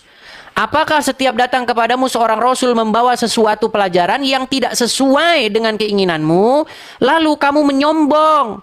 Maka beberapa orang di antara mereka kamu dustakan, dan beberapa orang yang lain kamu bunuh. Nah, menurut logika kamu, karena Bani Israel ini tidak menerima ajaran daripada nabi-nabi tersebut, tidak menerima ajaran dari Isa, mereka menyombong dan bahkan dibunuh oleh mereka, maka ajarannya itu adalah sesat dan tokoh fiktif, betul? Betul nggak? Silakan aja ngomong, jangan betul kayak gitu. Inilah kamu ini, giliran dibalikin ke kamu meninggal. Loh, menurut logikamu, sebentar, menurut logikamu, karena orang-orang ini, nabi-nabi ini, Bani Israel, lahir di tengah-tengah mereka, sebangsa sesuku dengan mereka, lalu mereka menolaknya, menyombongkan diri dan tidak menerima ajaran tersebut, menurut logikamu salah kan? Berarti ajaran tersebut? Mencret. Baik, sekarang saya balikan ke Muhammad. Sebentar, saya balikan ke Muhammad. Gini, saya mau ngambil satu kesimpulan. Inilah yang saya bilang yang namanya sesat pikir atau kecacatan logika. Jadi kebenaran itu tidak ditentukan dari berapa pemeluknya. Bahkan tidak ada yang percaya pun kebenaran itu tetap sebuah kebenaran. Kalau misalnya orang Yahudi tidak menerima Yesus, tidak diterima ajarannya di situ, bukan berarti ajarannya itu tidak benar. Bahkan Quranmu setuju dengan saya. Nabi-nabi dibunuh, nabi-nabi tidak diterima, orang Yahudi menyombongkan diri. Itu memang benar dan fakta. Tetapi itu tidak menjadi satu tolak ukur bahwa mereka lah yang menentukan ajaran itu benar atau salah. Nah, sekarang saya ke Muhammad. Tenang, biar saya selesaikan dulu. Sekarang saya ke Muhammad. Kamu tidak bisa jawab kok. Gini, kamu tahu Muhammad lahir di tengah-tengah orang Quraisy? Pokoknya saya tahu itu Nabi Muhammad lahirnya di Arab. Oke, dia orang Quraisy, betul? Saya kurang begitu tahu, tapi dia lahirnya di Arab. Yang kau tahu apa kalau kayak begini? Pantasan kau masih Islam. Gini, Muhammad, gini, dengar. Muhammad itu lahir di tengah-tengah orang Quraisy. Dan di Mekah, ketika dia pertama kali mengaku menjadi nabi dan belum punya pengikut, dia itu dipersekusi dan ajarannya ditolak di Mekah itu. Bahkan dia menyarankan orang-orang untuk berkiblat bukan ke Ka'bah, seperti kiblatnya orang-orang penyembah berhala di Mekah. Dia menyarankan kiblatnya untuk dipindahkan ke Yerusalem, ke Baitul Maqdis. Itu ketika Muhammad menjadi nabi pertama kali. Lalu dia ditolak dan dia melarikan diri ke Madinah. Disebut hijrah. Nah, orang-orang yang bersama dengan Muhammad itu disebutlah mereka itu orang-orang yang berhijrah bersama-sama dengan Muhammad. Nah, sekarang saya mau tanya sama kamu. Berarti menurut logikamu, Muhammad yang ditolak itu oleh orang-orang Mekah pertama kalinya karena ajarannya tidak diterima oleh orang Mekah di tempat kelahirannya, berarti ajarannya sesat. Menurut Ini logikamu Mas loh. Menurut logika saya, faktanya di Arab itu mayoritas Islam. Iya, Dari dulu sampai sekarang. setelah digorok lehernya sama Muhammad. Ketika Muhammad mengangkat pedang, mereka menaklukkan kota Mekah itu dan kiblatnya diganti sekarang ke Mekah karena Muhammad tidak berhasil membuat kiblat ke Yerusalem, membuat agama baru yang kiblatnya juga sama ke Yerusalem. Dia tidak mendapatkan dukungan. Makanya dia putar haluan, dia ganti kiblatnya ke Mekah bersama dengan kiblatnya orang-orang Quraisy, tetapi dipoles. Yang Tuhannya tadinya banyak, 360 berhala, sekarang tinggal satu, namanya Hajar Aswad. Gitu. Jadi jangan kau bilang karena orang-orang Mekah menerima. Tidak. Orang-orang Mekah karena tahluk dalam peristiwa Fathul Mekah. Muhammad bersama puluhan ribu tentara membawa lembing, pedang, perisai, tombak. Dia datang menaklukkan kota itu. Makanya keturunan-keturunan mereka jadi Islam. Bukan karena mereka menerima Islam. Tidak ada saja kamu. Dengar. Tenang. Kalau kamu paksa, dengar, tenang. Kalau kamu paksa suatu kaum untuk pindah agama, oke, yang pindah agama itu akan terpaksa dia terpaksa pindah agama. Tapi anak-anak keturunannya itu nanti akan agamanya udah beda itu. Seperti yang terjadi dengan Islam di Indonesia. Dulu Islam itu dipaksakan ketika kerajaan Islam seperti kerajaan Demak, kerajaan Aceh itu memaksakan supaya orang itu memeluk agama Islam. Kalau enggak dihabisin. Kamu tahu nggak sejarah itu? Tahu nggak kamu sejarah itu? Sejarah bagaimana orang bisa jadi Islam di Indonesia? Kalau untuk Indonesia, dengar dulu, yang saya tahu kalau untuk Indonesia ini yang menjajah Indonesia itu adalah negara-negara Kristen gitu loh, Belanda dan iya, tetapi kenapa tidak jadi Islam biar kamu tahu? Karena di zaman-zaman kerajaan zaman dulu, di zaman Kesultanan Demak, di zaman Raden Fatah, itu memaksakan agama Islam. Kamu saja tidak tahu, kamu apa-apa tidak tahu. Muhammad, orang Quraisy kamu tidak tahu, semua kamu tidak tahu. Belajar dulu sana. Nanti kalau kamu sudah punya ilmu naik lagi ke sini. Gimana kamu itu? Bagaimana kamu mempermasalahkan mengenai Tuhan Yesus tidak diterima oleh bangsanya sendiri, oleh suku bangsanya sendiri? Itu tidak menjadi satu tolak ukur bahwa yang dibawa oleh Yesus itu adalah salah. Bahkan Al-Quran mengkonfirmasi itu. Nabi-nabi yang datang kepada Bani Israel itu mereka campakkan, mereka bunuh, mereka aniaya. Berarti maksudmu Quranmu salah. Terima kasih. Apakah Quranmu salah ketika mengatakan bahwa Bani Israel itu menolak ajaran-ajaran yang benar? Inilah saya bilang, setiap syubhat, setiap serangan dari mereka akan menampar mukanya sendiri.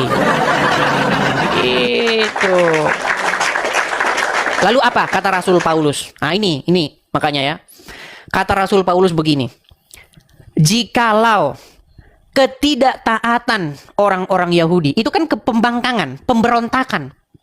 Jikalau karena pemberontakan bangsa Israel, jikalau karena kebebalan bangsa Israel justru membawa Injil itu diberitakan kepada bangsa-bangsa di luar Israel, terlebih-lebih lagi ketaatan bangsa Israel. Luar biasa kan? Gitu loh. Iya, seperti itu. Karena orang Israel menolak Injil, maka Injil itu diberitakan kepada bangsa-bangsa lain. Begitu. Itu sama seperti perumpamaan penggarap upahan, penggarap yang diumpamakan oleh Tuhan Yesus sendiri dalam Matius pasal berapa lupa saya. Dia katakan begini, adalah seorang pemilik kebun anggur. Dia memberikan kebun anggur itu untuk diusahakan. Dia menyewakan kebun anggur itu untuk diusahakan para penggarap-penggarap. Sang pemilik kebun anggur itu mengutus utusannya untuk meminta hasil daripada kebun anggur tersebut. Tetapi utusannya dipukulnya dan dicampakkannya. Diutus lagi, dipukul, dicampakkan keluar kebun. dipukul lagi, dan seperti itu seterusnya. Lalu apa kata pemilik sang kebun anggur? Aku akan mengutus anakku sendiri dan mereka akan segan kepadanya. Tetapi ketika anaknya itu datang, apa yang dilakukan oleh penggarap-penggarap upahan itu? Ini anaknya nih. Ini ahli warisnya ini. Mari kita bunuh dia supaya kebun anggur ini menjadi milik kita. Lalu apa sekarang kata sang pemilik kebun anggur? Ketika sang pemilik kebun anggur itu datang, dia akan membinasakan para penggarap-penggarap itu dan menyerahkan kebun anggur itu kepada orang lain yang akan menghasilkan buah. Itu berbicara mengenai bangsa-bangsa lain. Seperti itu. Ya.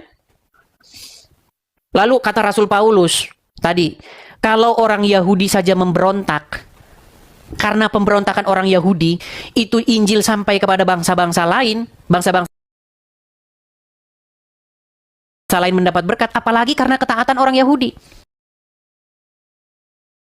Jadi rencana Tuhan itu untuk menyelamatkan bangsa-bangsa, seluruh bangsa itu tidak bisa digagalkan oleh apapun. Begitu. Dan itu sudah janji Tuhan kepada Abraham. Karena keturunan agama Islam nggak jelas, bapaknya Muhammad aja nggak jelas. Mana ya? Di dalam Al-Quran tidak ada loh satu pernyataan Al-Quran bahwa Muhammad itu keturunan Abraham. Kalau ada di dalam Al-Quran yang mengatakan Muhammad keturunan Abraham, saya Edis TV terjun dari Monas. Nggak ada. Sebut di Quran mana Muhammad keturunan Abraham. Sebut. Muhammad itu hanya disebut 4 kali di dalam Al-Quran. Gimana kalian ini? Ya, silakan. Kita kasih naik, ada Linda.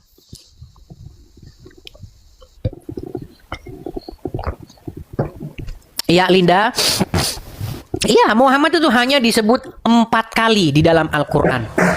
Itu menunjukkan bahwa dia bukan orang penting di dalam Al-Quran. Yang paling banyak disebutkan di dalam Al-Quran itu adalah Musa. Musa yang paling banyak disebutkan dalam Al-Quran. Ya, silakan. Linda, nyalakan kamera Anda. Saudari Linda. Saya turunkan ya. Turunkan. Silakan. Yang Muslim, yang mau naik, ingin berdiskusi, ingin berdebat, ingin membantah, silakan. Saya kasih naik, ada... Sebentar ya.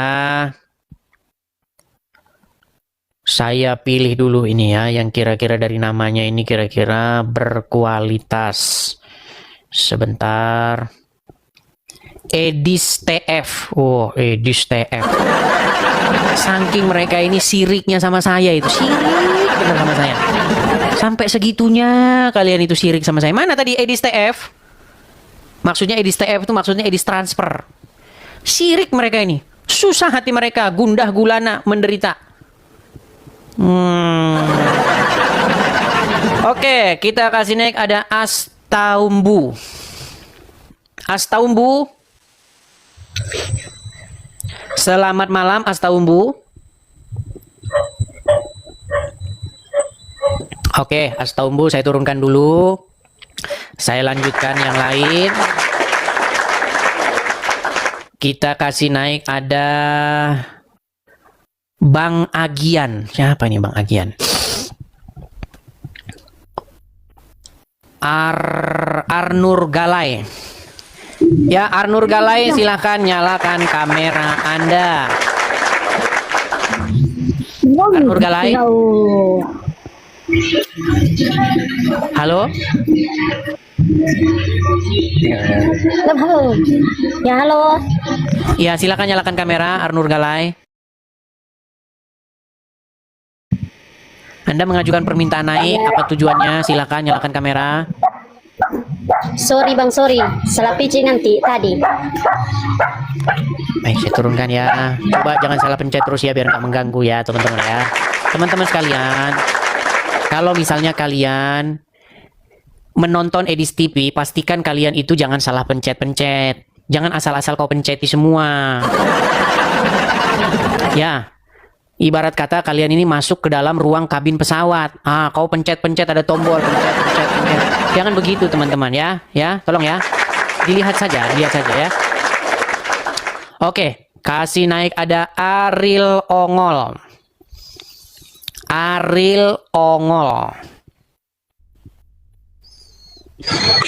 Ya, selamat malam Ariel Ongol. Selamat malam Bang Edis. Ya, silakan nyalakan kamera Anda. Anda Muslim atau Kristen? Muslim Bang. Ya, silakan Bang, nyalakan kamera. Waktu dan tempat dipersilahkan. Silakan, Anda mau mengeluarkan bantahan kah, argumen balik atau apa terserah, silakan.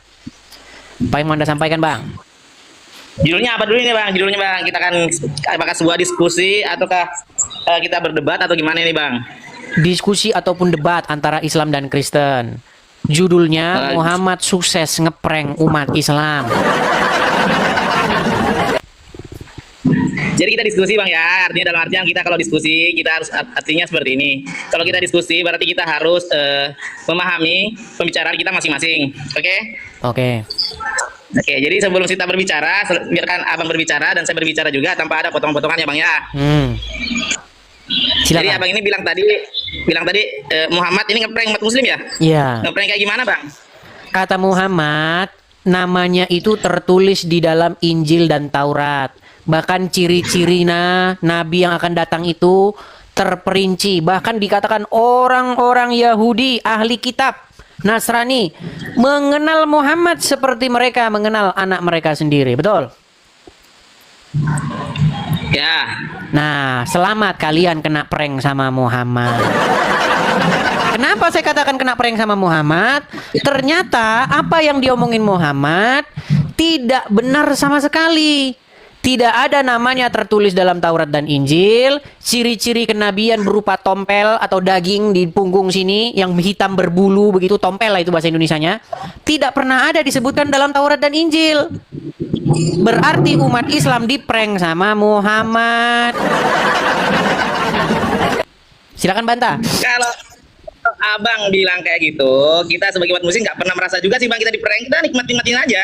Artinya kalau kita secara batin ya, kita menikmati aja, kita setiap salawat, kita sejuk. Coba deh Abang Adi sedikit begini. Abang coba kalau memang Abang mengatakan bahwa Muhammad itu adalah ngeprank umat muslim, coba Abang sedikit saja sejenak Abang tanpa memikirkan sesuatu, diam sendiri tanpa melamun gitu kan, Abang melamun. Coba salawat sekali aja Bang, salawat. Sallallahu alaihi Muhammad. Saya pikir kamu memberikan jawaban, malah kamu menyuruh saya sholawat. Ini gimana Bang? Supaya Abang berselawat supaya dapat hidayah Bang. Abang selalu bilang ngeprank kita. Hidayah itu, dengar, hidayah itu dapat dari sebuah penjelasan yang bernalar, dari sebuah argumen-argumen logis. Saya tadi bertanya kepada Anda, coba buktikan klaim Muhammad bahwa namanya tertulis dalam, tadi katanya ngomong gantian. Gimana ini saya ngomong Anda potong. Oke, tugas seorang muslim adalah membuktikan klaimnya Muhammad. Coba di dalam Injil mana atau di dalam Taurat mana tanda kenabian itu adalah berupa tompel di bahu sebelah kanan. Silakan. Tompel sebelah kanan, saya belum pernah dengar sih Mas, Bang Edi sedang belum pernah dengar. Tapi kisah ini pernah dikisahkan dalam kisah Al-Kahfi bahwa ada pendeta Nasrani pernah melihat bertanda Nabi Muhammad itu adalah sebuah tanda-tanda kenabian. Ya minta maaf saya kalau memang Bang Edis minta bahwa Bang Edis bilang pembuktian oleh data, kebetulan saya ada di tempat makan dan saya tidak bawa bahan ya ini terserah Bang Edis saja bahwa memang ada di kisah Al-Kahfi bahwa pendeta Nasrani pernah melihat pertanda kenabian Nabi Muhammad, yakni salah satunya adalah Nabi Muhammad Rasulullah SAW itu setiap dia jalan dia di atasnya itu ada awan gitu. Ya kalaupun Bang Edis bilang mana buktinya, mana datanya, ya itu sih perspektif Bang Edis aja, nggak ada masalah. Terus yang kedua tadi ini kan masalah tadi Bang Edis, Muhammad sukses ngeprank umat muslim. Umat muslim itu nggak pernah merasa bahwa kita ini diprank Rasulullah SAW. Justru kami itu sangat mencintai, merindukan Rasulullah. Nggak ada, karena Bang Edis tadi bilang loh ini kok nggak nyambung, ini masalah kan, masalahnya kan bukan masalah nyambung nggak nyambung, ini nyambung aja. Saya ambil masalah bahwa Muhammad sukses ngeprank umat muslim. Kita umat muslim Bang nggak pernah merasa bahwa bahwa kami itu di-prank Rasulullah SAW. Baik. Itu, Sudah? Bang. Saya tanggapi ya. Oke. Baik, silakan saya Bang tanggapi. Edis yang Kalau saya ganteng. tanggapi diam ya. Kalau saya tanggapi diam. Tadi Anda mengatakan, sebagai seorang muslim, Anda belum pernah dengar bahwa tanda kenabian itu adalah berupa tompel di bahu. Ya. Baik, itulah yang saya katakan. Pantas saja Anda masih jadi orang Islam. Dengarkan ini, bahwa tanda kenabian menurut agama Islam itu adalah sebuah tompel. Perhatikan. Bahira memperhatikan Nabi SAW, ini semua ciri yang disebutkan dalam Injil ada. Dia masih bimbang, dia ingin buktikan satu hal. Apa itu? Dalam Taurat dan Injil juga disebutkan setiap nabi itu punya tanda kenabian. Apa tanda kenabian, teman-teman? Sekarang sebuah daging yang menggumpal di pundak sebelah kanan, dan daging itu berwarna merah kehitam-hitaman dan memiliki bulu yang lebat. Maka Bahira berkata, hai anak kecil, apa kau izinkan saya untuk melihat punggungmu? Dia mengatakan, iya silakan. Dibuka oleh Nabi SAW. Begitu dia lihat tanda itu, lalu Bahira menciumnya dan mengatakan, kaulah orangnya. Tapi garis bawah satu hal ya, tanda ini tanda kenabian. Sudah selesai dengan Nabi Muhammad SAW. Jadi kalau di punggung antum ada dusta semua. Nah, baik. Kamu sudah mendengar ya, bahwa tanda kenabian menurut agama Islam, menurut Muhammad, yang tertulis dalam Taurat dan Injil berupa tompel. Sukses kalian kena prank sama Muhammad.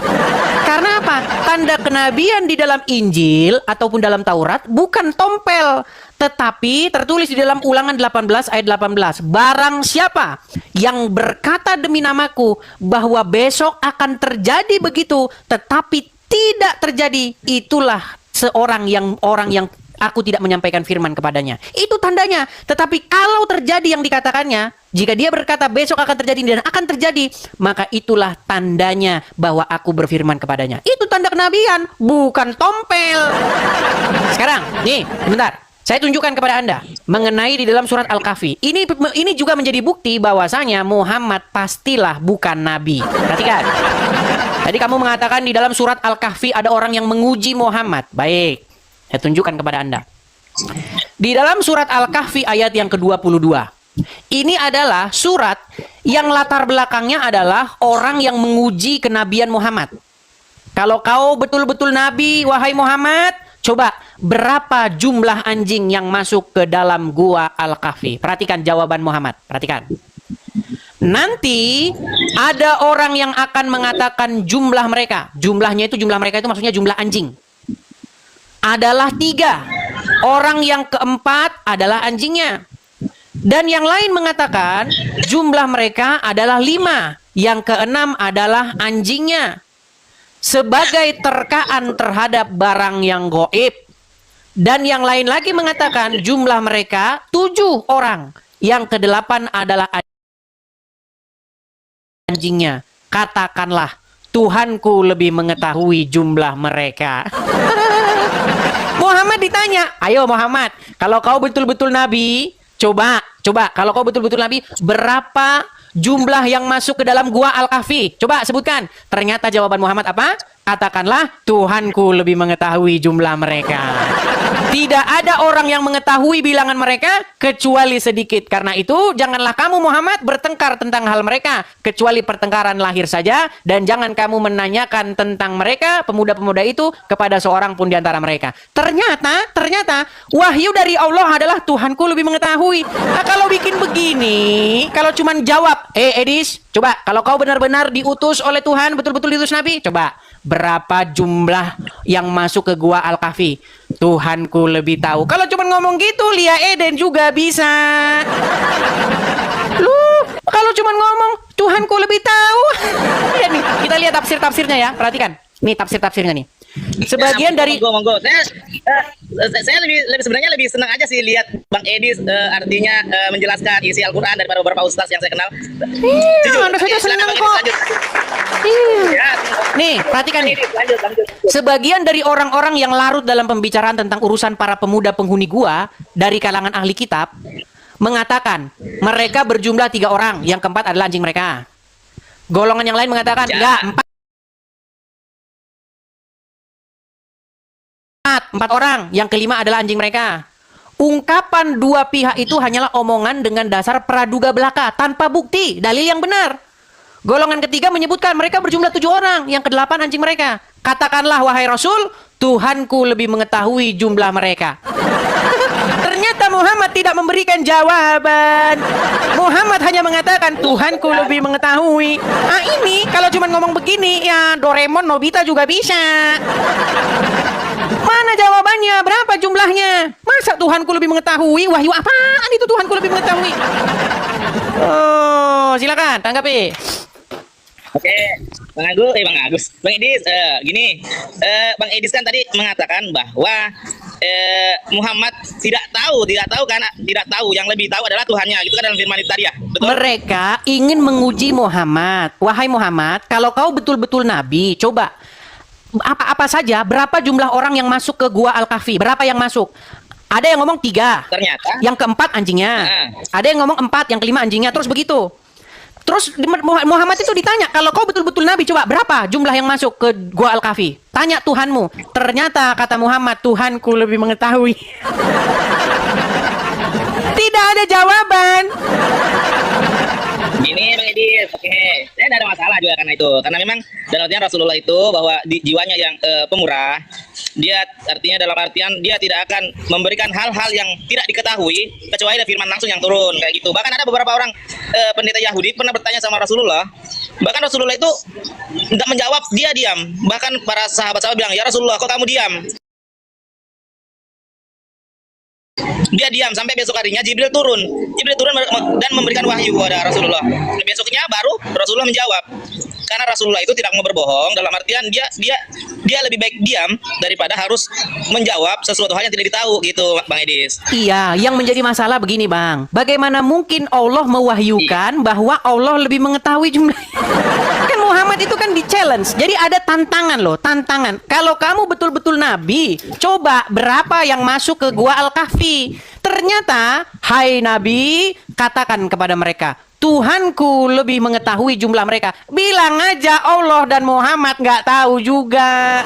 Coba, apa susahnya bagi Allah memberitahu jumlah yang masuk ke gua? Nah, gini Bang Edis. Karena kalau Rasulullah sudah bilang seperti itu, bahwa ada ranah-ranah memang tidak mungkin Allah langsung seperti gini. Ada hal-hal memang dalam dunia ini yang kita tidak ketahui, justru disimpan di langit oleh Allah Subhanahu wa taala. Loh, ini kan ujian, Bang. Gini loh, Bang Arif, biar Anda tidak salah paham ya. Gini loh. Tunggu sebentar, ini belum selesai. Sedikit aja. Jadi ada hal-hal memang dalam dunia ini yang memang kita tidak seharusnya bisa mengetahui bahwa jiwa kita ini adalah seorang manusia. Bahkan ada sebanyak kisah-kisah itu orang yang selalu mengatakan di bawah, saya ini Tuhan. Ujungnya dia juga akan mendapatkan azab. Bahkan ada banyak kisah-kisah di luar sana mengatakan bahwa dia ingin mencari Tuhan, dia ingin berprasangka bahwa Tuhan itu ada yang melahirkan, ada Tuhan itu siapa yang melahirkan, kapan dilahirkan. Dia ujung-ujungnya juga akan tidak mengerti dalam bahasa dirinya itu. Oke, sekarang saya tanya. Tidak selamanya. Oke, Arif, gini. Oke, tahu tidak bahwasanya latar belakang surat Al-Kahfi ayat ke-22 ini adalah tentang orang-orang yang menguji apakah Muhammad itu nabi atau bukan? Gimana? Baik, saya akan tunjukkan ya. Gini, jadi dulu, nih saya tampilkan dulu background saya balikkan dulu ya layar saya ya. Gini loh, dulu di zaman Muhammad, orang-orang Yahudi, ahli-ahli kitab, Yahudi Nasrani, itu kan menguji kenabian Muhammad, betul? Ya. Nah, makanya sering ditanya, wahai Muhammad, kalau kau nabi, apa ciri-ciri anak itu akan lahir perempuan atau laki-laki? Terus apa ciri-ciri apa itu ruh? Kemudian ditanya lagi, coba berapa jumlah yang masuk ke gua Al-Kahfi? Tiga-tiganya dijawab sama Muhammad secara ngarang bebas. Itu bukti bahwa Muhammad bukan nabi, tetapi nabi-nabian. Gimana? Saya sepakat seorang medis. Itu adalah perspektif Bang Edis. Oh, perspektif. Gitu. Oke, sekarang saya tanya sama kamu. Betul tidak Muhammad itu diuji oleh orang-orang Yahudi dan Nasrani tentang kalau dia nabi atau bukan? Diajukan pertanyaan ini ya. Pertanyaan orang-orang Yahudi dan Nasrani untuk menguji kenabian Muhammad. Ini pertanyaan sudah 2 kali Bang Edis. Iya, itu kan Nih. tadi sudah dijawab tadi. Dalam artian seperti ini, dalam artian kalaupun dia Rasulullah menjawab itu tidak semata-mata bahwa itu B, enggak. Jadi kalaupun Bang Idris mengatakan bahwa itu jawabannya itu ngawur, jawabannya ini ya enggak. Itu bukan itu perspektifnya Bang Idris aja. Jawabannya seperti itu, bahwa jawabannya itu memang jawaban seperti itu. Baik, saya akan tunjukkan ya. Disangkain ini kita ini mengada-ngada, teman-teman. Nih ya, saya balikkan ya kepada kalian ya. Semua jawaban-jawaban Muhammad itu, Bang, jawabannya itu ngambang alias nggak jelas. Masa diuji kenabian malah jawabannya nggak tahu? Ya nih, pertanyaan Bani Israel kepada Nabi Shallallahu Alaihi Wasallam soal ruh. Perhatikan, diambil dari kitab Al-Lulu wal Marjan, bukan sirup marjan ya teman-teman ya, bukan marjan. Perhatikan, perkara ruh adalah urusan Allah dan manusia. Dan manusia diberikan sedikit sekali ilmu mengenai hal ini. Dalam riwayat perkara ruh ini pernah ditanyakan oleh Bani Israel kepada Muhammad untuk menguji Muhammad. Ya kan? Baru turunlah ayat dan mereka bertanya kepadamu tentang ruh. Katakanlah, ruh itu termasuk urusan Tuhanku.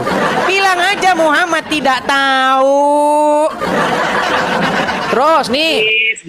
Loh, banyak ini. Pertemuan Muhammad dengan kaum Bani Israel dikisahkan oleh Abdullah bin Mas'ud. Dikatakan, ketika aku berjalan bersama Nabi di daerah perkebunan kota Madinah dan Nabi berangkat bertongkat dahan kurma, tiba-tiba bertemu dengan rombongan kaum Yahudi. Lalu sebagian mereka berkata, tanyakan padanya tentang ruh. Sebagian lain juga berkata, jangan menanyakan hal itu kepadanya karena jangan sampai kalian mendapatkan jawaban yang tidak menyenangkan. Sebagian orang lain berkata, pasti kami akan bertanya kepadanya. Lalu seorang dari mereka berdiri dan berkata, hai Abdul Qasim, apakah ruh itu? Maka Nabi SAW diam. Ibnu Mas'ud berkata, Nabi Muhammad sedang menerima wahyu. Kemudian setelah selesai, Nabi membuka ayat. Mereka bertanya kepadamu tentang ruh, katakanlah ruh itu urusan Tuhanku.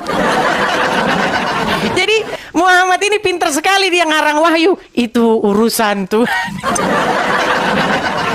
Jadi gampang-gampang aja. Kalau dia Oke, Bang Idris, paham Bu, paham. Jalan. Jadi gini Bang Idris, mungkin Bang Idris agak sedikit kesal sama saya, mungkin kecewa. Dalam artian seperti ini saya tidak bisa menjawab melalui pakai data karena memang saya nggak bawa apa-apa, saya lagi di luar.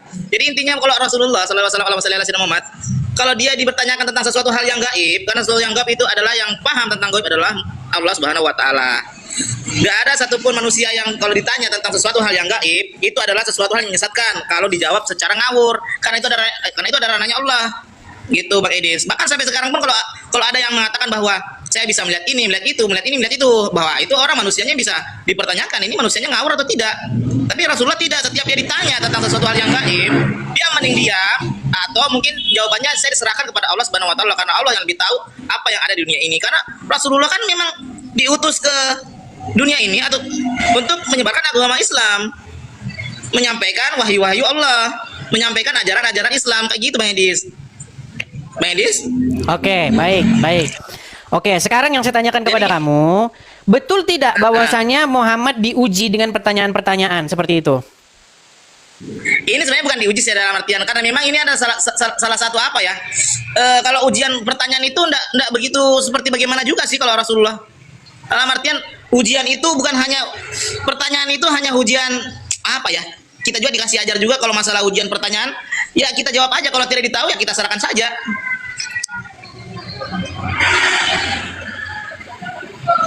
Coba sekarang saya mau tanya sama kamu ya, Coba, menurut penjelasan ini Muhammad pernah ditanya hal-hal medis nih. Ini Muhammad ini, tapi nanti kalau kita bahas ini nanti bisa kena ban kita. Saya baru kutip hadisnya gini, tapi nanti kalau kita bahas itu kita bisa kena ban sama TikTok. Mengenai Muhammad ditanya perihal bagaimana anak itu akan lahir laki-laki atau perempuan. Anda tahu? Kalau memang nanti di ban ya nggak usah yang lain aja Bang. Iya, maksudnya gini, Anda tahu tidak? Biar kita tidak perlu membahas lagi. Anda tahu itu? Kita diskusi tentang Kristen aja lah. Karena saya juga punya pertanyaan yang sampai saat ini juga sampai ngambang aja. Artinya siapa tahu Bang silakan, punya apa pertanyaanmu terhadap Kristen? Silakan, gantian dia bertanya. Silakan. Jadi gini bang, saya kan artinya kita ini kan artinya orang akademis. Dalam artian kita selalu berbicara tentang definisi Bang ya. Silakan. Oke. Abang kan salah satu penganut Tritunggal Bang ya. Ya. Nah, mungkin jelas, mungkin kalau salah mungkin dikoreksi, silakan.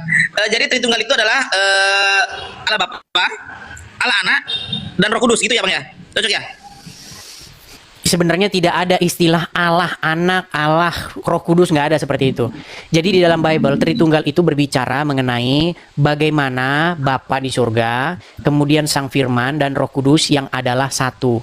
Tiga, tetapi mereka itu satu, begitu. Berarti kalau Bang Edis mengatakan mereka, berarti Bang Edis itu menuhankan mereka kayak gitu. Iya. Berarti Bang Edis menuhankan mereka dalam artian lebih dari satu. Iya, walaupun mereka tiga, tetapi mereka itu satu. Sekarang seperti ini misalnya, Mini, kamu menuhankan Allah.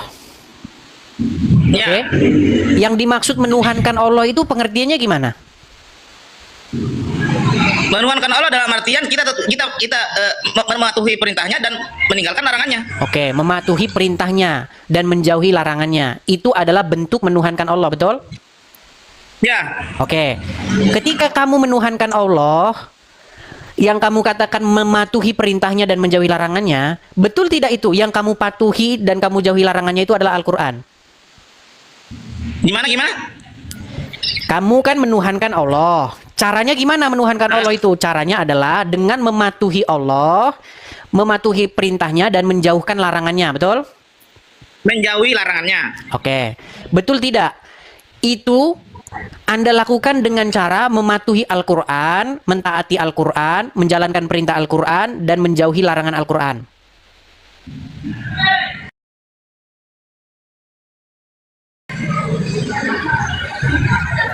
Kalau Bang Iris bilang menjauhi larangan dari Al-Quran, gini, sesuatu Sebentar, hal pelan-pelan yang gini loh. Biar kamu tahu antara Allah dengan firman Allah. Kan Allah kan berfirman, betul? Ya. Oke, firmannya itulah yang Anda taati, Anda patuhi, betul? Ya, secara garis besarnya bahwa larangan-larangannya itu dijelaskan sama utusan-utusannya. Jangan dulu ke sana dulu sebentar. Jangan dulu ke Muhammad dulu, gini loh. Ketika kamu taat dan patuh sama Allah, berarti kamu dan taat dan patuh kepada firman-Nya itu, betul atau tidak? Oh, tunggu dulu Bang Edis. Ini gimana sih ini orang ini? Gini loh. Bagaimana kamu patuh dan taat sama Allah, kalau kamu tidak patuh dan taat sama firman-Nya? Gini, semua dalam artian kayak gini, patuh perintahnya seperti kita perintahnya, salah satunya yang diajarkan adalah salat. Bang, jangan urusan ke situ dulu. Pembahasanmu kan mengenai berarti Edis. Berarti kamu menjadikan mereka gini loh. Makanya kalau kita ngomongnya timpa-timpa poinnya. Ya, Bang Edis ini kan gini loh. Mempertuhan adalah membuat diri kamu itu menjadi hambanya dengan cara menaklukkan diri kepadanya, membuat dirimu taat, tunduk, patuh. Itulah yang dimaksud mempertuhan, betul? Ya. Nah, ketika kamu mempertuhan dengan cara mematuhi Allah, mentaati Allah, bukankah kamu di detik yang sama harus mentaati dan mematuhi firman-Nya, firman Allah tersebut? Kak, gini. Aduh, berat memang sama orang muslim. Ngajarin mereka ini seperti ngajarin anak SD. Saya mau tanya dulu sama kamu. Allah dengan firman-Nya itu satu atau tidak? Nah, tunggu gini Bang Idis. Kalau Bang Idis itu ambil contoh Al-Qur'an, contoh bahwa gini, ada beberapa muslim. Bang, pertanyaan saya sederhana. Allah dan firman Allah itu satu atau tidak? Allah itu memfirmankan, bukan itu Bang yang saya tanya, Bang. Allah berfirman. Allah berfirman. Oke, firmannya Allah itu, sabdanya Allah itu, firmannya Allah itu, dengan Allah itu satu atau tidak? Nggak bisa kategorikan seperti itu, Bang. Berarti ketika kamu menundukkan diri, menaklukkan diri kepada firman Allah itu, sesungguhnya kamu sedang menundukkan dan menaklukkan diri kepada Allah sendiri nggak? Ya, betul. Oke, itu artinya firman Allah itu adalah cerminan daripada Allah itu sendiri. Betul? Oh, nggak kayak gitu, Bang Edis. Oke, berarti Anda sedang mentaati yang selain Allah. Enggak seperti itu. Kita mentaati Allah dalam artian firman sama Allah itu jangan disatukan seperti itu. Firman itu adalah bahasanya Allah yang dicetak di Al-Qur'an. Ya, ketika Anda menaklukkan diri kepada firman Allah itu, apakah kamu sedang menaklukkan diri kepada selain Allah? Enggak gitu juga. Kita ini artinya kita taat kepada Allah, mematuhi perintah, mematuhi segala perintahnya dan menjauhi larang-larangannya. Iya, lewat apa? Lewat apanya? Kan lewat firmannya, betul? Lewat firman, iya lewat firman. Itu kan iya, maksudnya begini.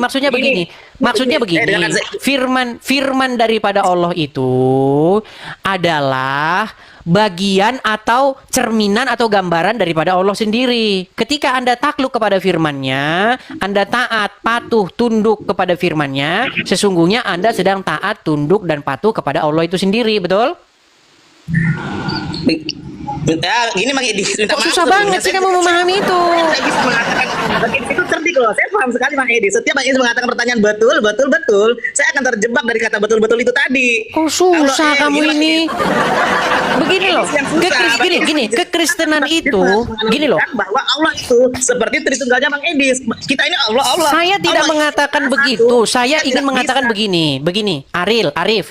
Saya ingin mengatakan begini, supaya kalian memahami. Padahal aku tadi bertanya tentang Tritunggal, tapi Bang Edi supaya kalian memahami bahwa kekristenan itu tidak berbakti kepada 3 otoritas yang satu sama lain berbeda. Jadi ketika kamu menaklukkan diri kepada sesuatu, itu yang disebut dengan ilah itu dalam Al-Quran itu.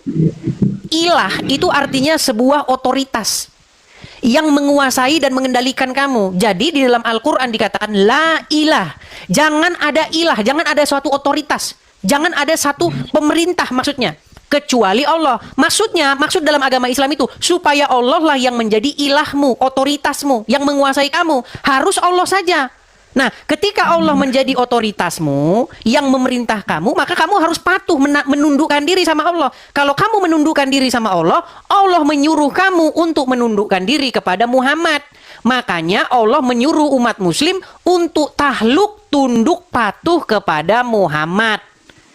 Jadi Allah yang memerintahkan itu supaya kamu mengangkat Muhammad sebagai ilahmu sebenarnya. Jadi ilahmu itu adalah Allah dengan perantaraan Muhammad. Jadi Muhammad yang menjadi ilahmu.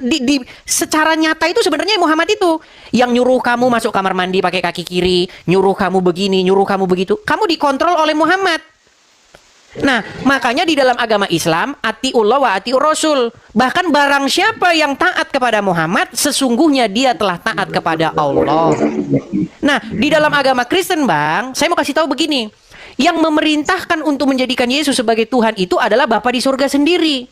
Supaya apa? Supaya semua manusia tahluk kepada kaki anaknya yang tunggal yang diutusnya. Supaya apa? Supaya Yesus menjadi Tuhan bagi kemuliaan Allah. Itu yang ada pesan dalam Bible. Jadi Yesus bukan ilah lain, Yesus bukan Tuhan lain, Roh Kudus juga bukan ilah, bukan Tuhan lain, tetapi adalah ilah atau Tuhan atau Allah yang datang daripada Bapa di surga. Makanya ada istilah Tritunggal, bukan berarti Yesus itu Allah asing. Yang menjadi Allah asing, Tuhan asing itu justru Allah dan Muhammad. Makanya kita itu jangan menundukkan diri kepada Allah, jangan menundukkan diri kepada Al-Quran, jangan menundukkan diri kepada Muhammad, tetapi kita harus menundukkan diri kepada firman Tuhan. Siapa firman Tuhan itu? Firman itu telah menjadi daging. Siapa dia? Yaitu Yesus. Nah, saya ingin membawa pesan ini kepada orang-orang Muslim. Mari berhenti menundukkan diri kepada Muhammad. Berhenti menjadikan Muhammad sebagai junjungan pemimpin ilahmu, penguasamu. Yang harus kau angkat menjadi pemimpin junjunganmu, Tuhan, Tuhanmu, penguasamu, itu adalah Yesus. Supaya apa? Supaya kamu selamat. Kalau kau jadikan Muhammad sebagai pemimpinmu, junjunganmu, bentar lagi kau ke Arab cium-cium batu. Percaya tuh enggak?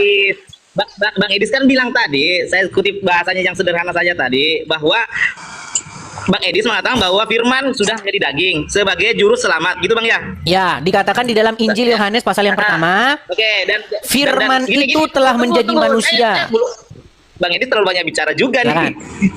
Oke, tadi kan Bang Edis mengatakan bahwa juru selamatnya adalah firman yang sudah menjadi daging adalah Yesus, dan itulah yang disembah gitu kan. Tapi heran juga, jangan gunakan istilah-istilah disembah, Bang. Kalau sembah itu begini-begini. Yang terpenting di dalam Bible itu bukan begini-begini, Bang, tetapi bagaimana kita berbakti kepadanya, melakukan perbaktian. Bang, kalau cuman begini-begini itu bisa munafik, Bang. Gini, Bang. Monggo. Sebentar, Ya, tenang. perspektif Edis Orang gitu. bisa Oke. gini. Orang bisa pura-pura begini. Bisa orang pura-pura begini, tapi di hatinya, awas kamu ya. Awas kamu anjing, sialan. Bisa, Bang. Tetapi Bible bukan berbicara soal begini-begini ritual badan. Bible berbicara mengenai avodah atau ibadah bahasa Arabnya. Dari kata abdu, hamba. Penghambaan diri. Oke, terserah mau menghamba, mau mengini, mau itu ya, itu secara bahasa sih sama aja gitu kan ya. Paling utamanya tadi Bang Edis mengatakan bahwa juru selamat itu sudah berfirman melalui daging, yakni Yesus yang ada di salib, gitu kan, di kayu salib. Tapi yang satu pertanyakan tadi bahwa sederhana saja, Bang Edis mengatakan bahwa dia adalah juru selamat, sedangkan dia tidak selamat ditangkap para hamba-hambanya. Gimana bagaimana kita mau menjadikan dia juru selamat padahal dia itu sudah disalib, menderita, dia dipasung, dan dia pokoknya diolok-olok seperti itu. Jadi Bang Edis ini gimana? Sebenarnya Bang Edis gini Bang. Bang Edis Saya jawab dulu dong. Saya jawab dulu. Saya jawab dulu ya. Baik, Bang. Kalau ini kamu jawab saja ya. Kalau orang main sepak bola 45 menit kali 2, betul? Ya, betul. Kalau belum selesai pertandingan sepak bola, kau nonton 3 menit, udah 2-0, baru kau pulang, kau simpulkan kalah. Bisa nggak kayak begitu? Saya nggak pernah seperti itu, Bang. Baik. Buktinya kau tadi mengatakan yang seperti itu. Gini, kalau peristiwa belum selesai, baru di tengah jalan, kau jangan ngambil kesimpulan. Kau tadi mengatakan, Yesus juru selamat, iya. Sedangkan dia sendiri aja mati kok, disalib kok. Dikebukin, dibawa Ya, Hansip memang Romawi. seperti itu ya, kan? Tenang. Saya gunakan bahasa-bahasa Islam nih, biar kalian puas. Apa Yesus juru selamat begini-begini, dia saja disalibkan begini kok nggak selamat. Bang, belum selesai. Kalau Yesus disalibkan dan mati tidak bangkit, maka nasib orang Kristen sama seperti orang Islam, pengikut orang mati di kuburan. Makanya Bang saya bilang tadi, tenang Bang, belum selesai, tenang.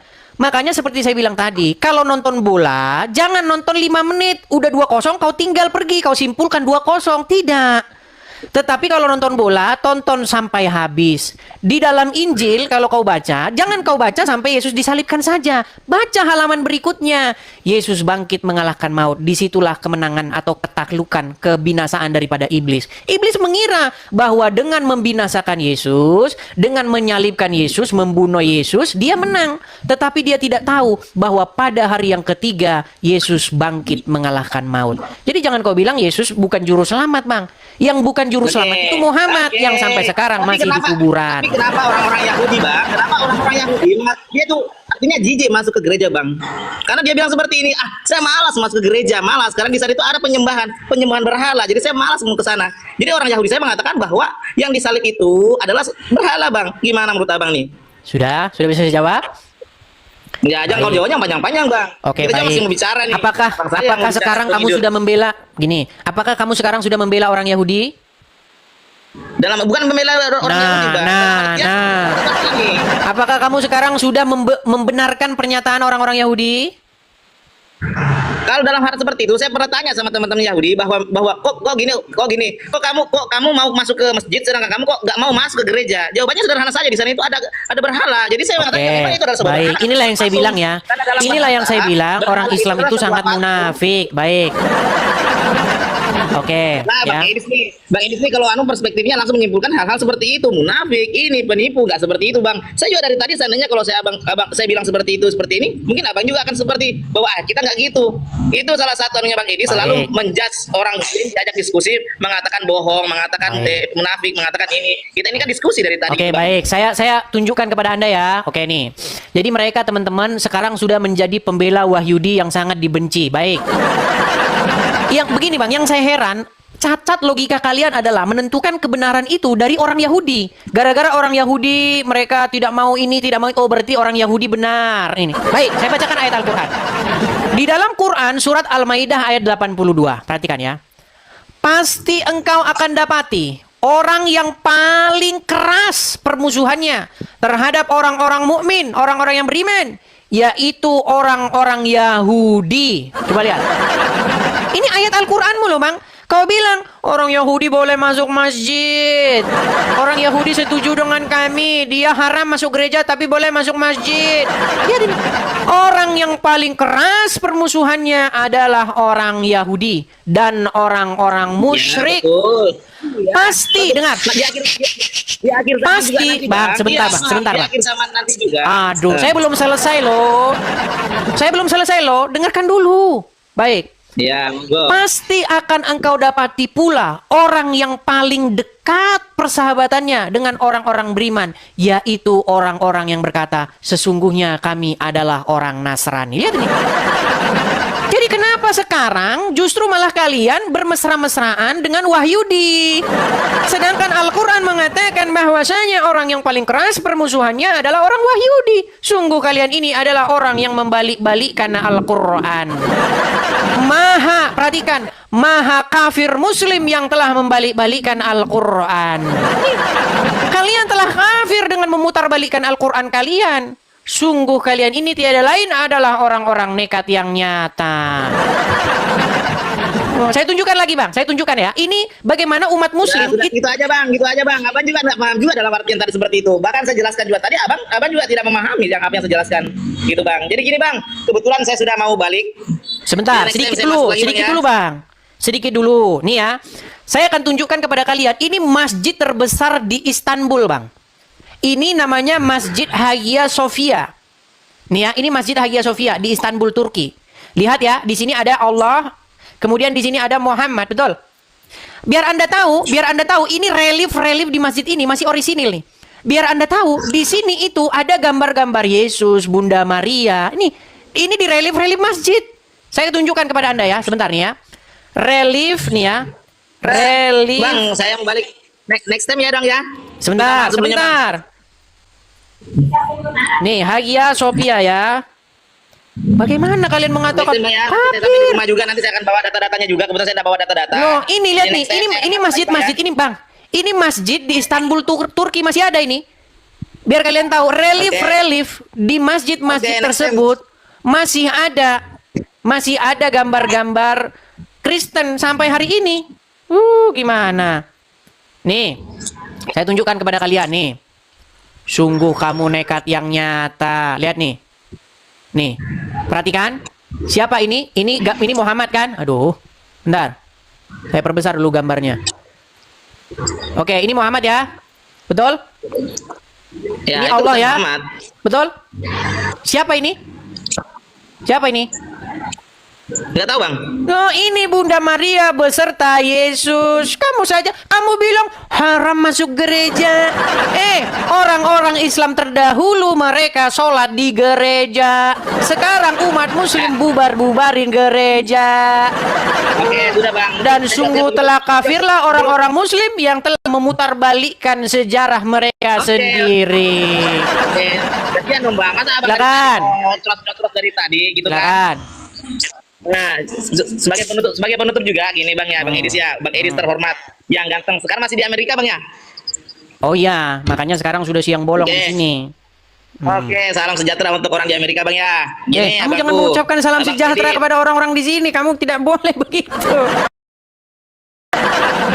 Tuh, Ada lihat tuh. masalah juga kan, Bang. Siang bolong kan. Gini, Bang Tuh, Edis. Saya sebagai orang Muslim, yang taat beribadah. Dan selama ini insya Allah akan beristiqomah di atas jalannya Allah Subhanahu Wa Taala, dan semoga Bang Edis juga mendapatkan hidayah atas semua Ini kamu nekat bertanya seperti itu. Kamu tidak menjawab tadi, dengar. Waktu Bang, oke. awal-awal umat muslim, sekarang saya tanya, di awal-awal umat muslim mereka sholat di gereja enggak? Nah, kabur mereka. Iya. Dulu waktu Islam awal, mereka itu sholat di gereja, bahkan dijadikan gereja itu masjid. Sekarang orang-orang muslim sok pura-pura najis sama gereja. Ya, betul kan? Al-Quran mengatakan orang yang paling dekat persahabatannya yaitu mereka yang berkata kami adalah orang-orang Nasrani. Sekarang mereka berkata malah memusuhinya. Mungkin tadi gambarnya kurang besar ya. Saya tunjukkan kepada kalian gambar yang besar. biar umat muslim itu tahu sejarah kalian sendiri. Lihat nih, ini Masjid Hagia Sophia. Di masjid ini masjid terbesar di Turki. Ya, bagi teman-teman yang pernah main ke Turki. Lihat nih, ini nama siapa? Muhammad. Ini nama siapa? Allah. Ya, tetapi biar kalian tahu, di masjid tersebut masih ada relief-relief Kristen. Ini Bunda Maria dan Yesus yang ada di pangkuannya. Tuh, jelas. Kenapa kamu sekarang malah alergi sama gereja? Sementara pemimpin-pemimpinmu terdahulu mereka malah menjadikan gereja sebagai masjid. Wah, sungguh kalian itu termasuk orang-orang yang nekat. Ini nih, Hagia Sophia masih menjadi simbol bersama sejarah Islam dan Kristen. Lihat tuh, ya. Banyak iklan-iklan nih, sebentar. Ini nggak tahu kok iklan-iklan dipenuhi gambar BH begitu. Bentar. Nah ini ya. Lihat ya. Kelihatan kan? Hagia Sophia masih merupakan simbol bersama antara Islam dan kelihatan kan? Ini kalau saya perbesar nih, ini. Kelihatan. Jadi jangan kalian Baik teman-teman yang terkasih dalam Tuhan Yesus Kristus, apa tanggapan teman-teman ketika mendengarkan diskusi atau debat dari awal hingga akhir teman-teman? Berikanlah tanggapan teman-teman di kolom komentar dan sama-sama kita dapat belajar bersama supaya ada banyak orang yang dicerdaskan, yang mengerti bahwa kebenaran yang sejati itu ada dan pasti kebenaran itu mengalahkan ketidakbenaran. Kebenaran itu pasti mengalahkan hal-hal yang kamuflase. Terang itu pasti mengalahkan kegelapan. Kegelapan tidak mungkin bisa mengalahkan terang. Tentu terang di dalam Yesus Kristus. Teman-teman terkasih, kita harus bangga. Ya, kita harus bangga bahwa para polemikus Islam mesti belajar Quran, kitab sucinya, dan mendengarkan para pendahulunya. Bahkan kalau kita boleh jujur, mereka harus mengikuti sang baginda sebagai tauladan yang harus diikuti. Semua kehidupan sang baginda mesti diikuti mereka, seharusnya begitu. Mulai dari dia belajar atau menyampaikan isi Quran, atau juga mempraktekkan seluruh isi Quran, dan bahkan apa yang ditulis dalam hadis-hadis, bagaimana moralnya, bagaimana dia pernikahannya, semua harus diikuti karena itu bagian yang tidak bisa dilepaskan daripada umat muslim. Tetapi alangkah sangat disayangkan bahwa mereka tidak siap dengan semua itu. Mereka hanya mencari hal-hal yang cocok. Kalau nggak cocok ya dibuatlah berita, oh itu hadis doib dan lain sebagainya. Nah, notabene teman-teman, ketika sang apologetik Kristen yang menurut pengakuannya itu dia sudah 13 tahun mempelajari Quran, ya saya itu luar biasa. Kalau 13 tahun berarti kita bayangkan itu hampir tamatlah dia SMP belajar Quran, membaca, dan mungkin kalau itu benar berarti dia lebih tajam dan lebih intens membaca Quran begitu ya. Tapi itu kan pengakuannya. Tapi boleh teman-teman pertimbangkan melalui apa yang ia sampaikan ketika berdebat atau berdiskusi dengan para polemikus, para ustadz. Bahkan dia dengan berani terang-terangan mengundang Ustadz Abdul Somad, Ustadz Adi Hidayat, dan ustadz-ustadz lain untuk masuk berdebat dengan dia. Ya, itu dirinya, artinya dia sudah memiliki persiapan yang sangat begitu matang, baik berupa pertanyaan-pertanyaan yang mesti ditanya kepada ustadz-ustadz yang notabene itu di Indonesia sangat digemari oleh banyak orang. Bahkan ustadz sekelas Juma aja minggir, ya kan? Nah, teman-teman, saat berbicara tentang Alkitab, mereka ini kan sangat begitu bebas. Tetapi saat berbicara tentang Al-Quran, mereka itu pasti kepanasan. Saat berbicara Alkitab atau kekristenan, maka itu disebut dakwah bagi mereka. Tetapi saat berbicara tentang Islam atau Quran dan hadis, maka itu penistaan bagi orang Kristen.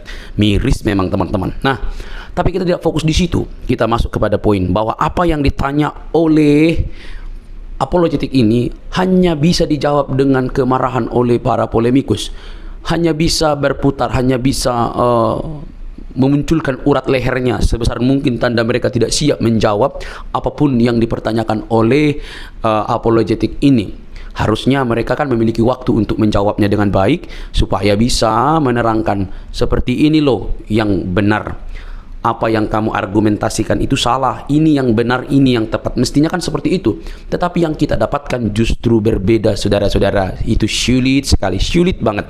Karena apa? Karena ketika ditanya mereka nggak ngerti, maka yang terjadi adalah urat lehernya membengkak, tanda kemarahan, napasnya terengah-engah begitu ya. Nah, teman-teman yang terkasih dalam Tuhan Yesus Kristus, dari sini kita bisa melihat dengan terang bahwa mereka tidak siap sama sekali, mereka tidak tahu, bahkan mungkin juga mereka perlu belajar. Sebenarnya tidak perlu marah, tidak perlu baperan, mereka hanya perlu belajar. Dan dia dengan terang-terang berkata, nanti undang Ustadz Juma. Ya Ustadz Juma aja lari kok, gitu ya. Lari kok, jadi mau undang di mana? Ya, oke teman-teman. Tapi yang terpenting adalah kalian harusnya fokus dengan agama kalian begitu ya. Jangan sampai kalian suka membahas agama orang lain tetapi tidak mau dikritisi oleh kekristenan atau ditanyakan justru ngamuk-ngamuk ya. Bagi kekristenan, iman itu sudah final dalam Kristus Yesus, tidak ada keraguan di sana, tidak ada kebimbangan di sana, tidak ada kepalsuan di sana.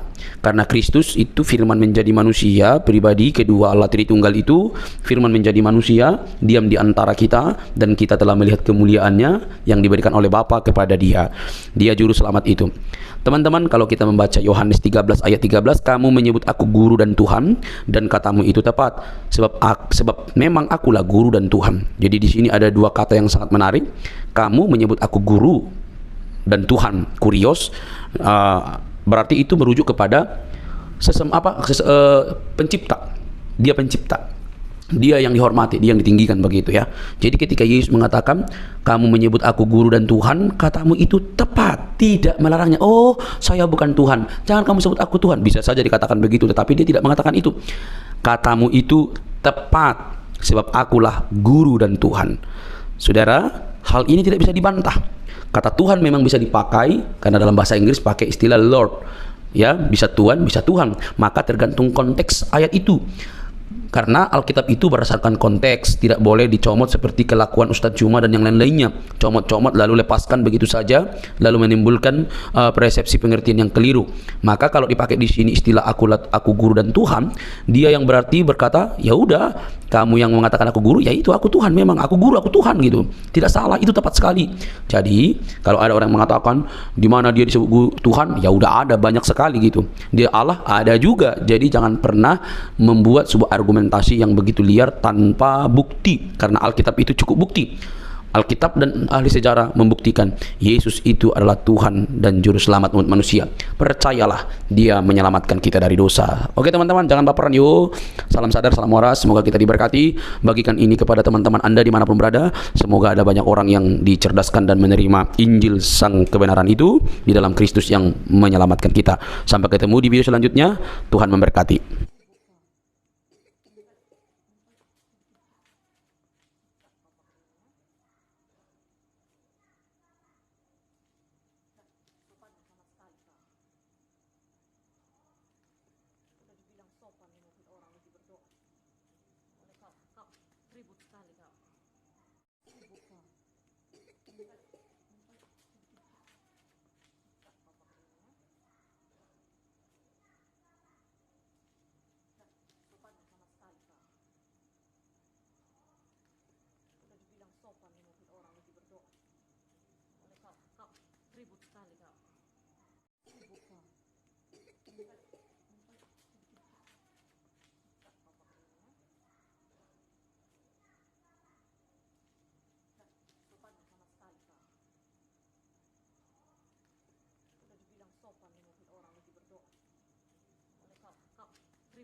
Pak.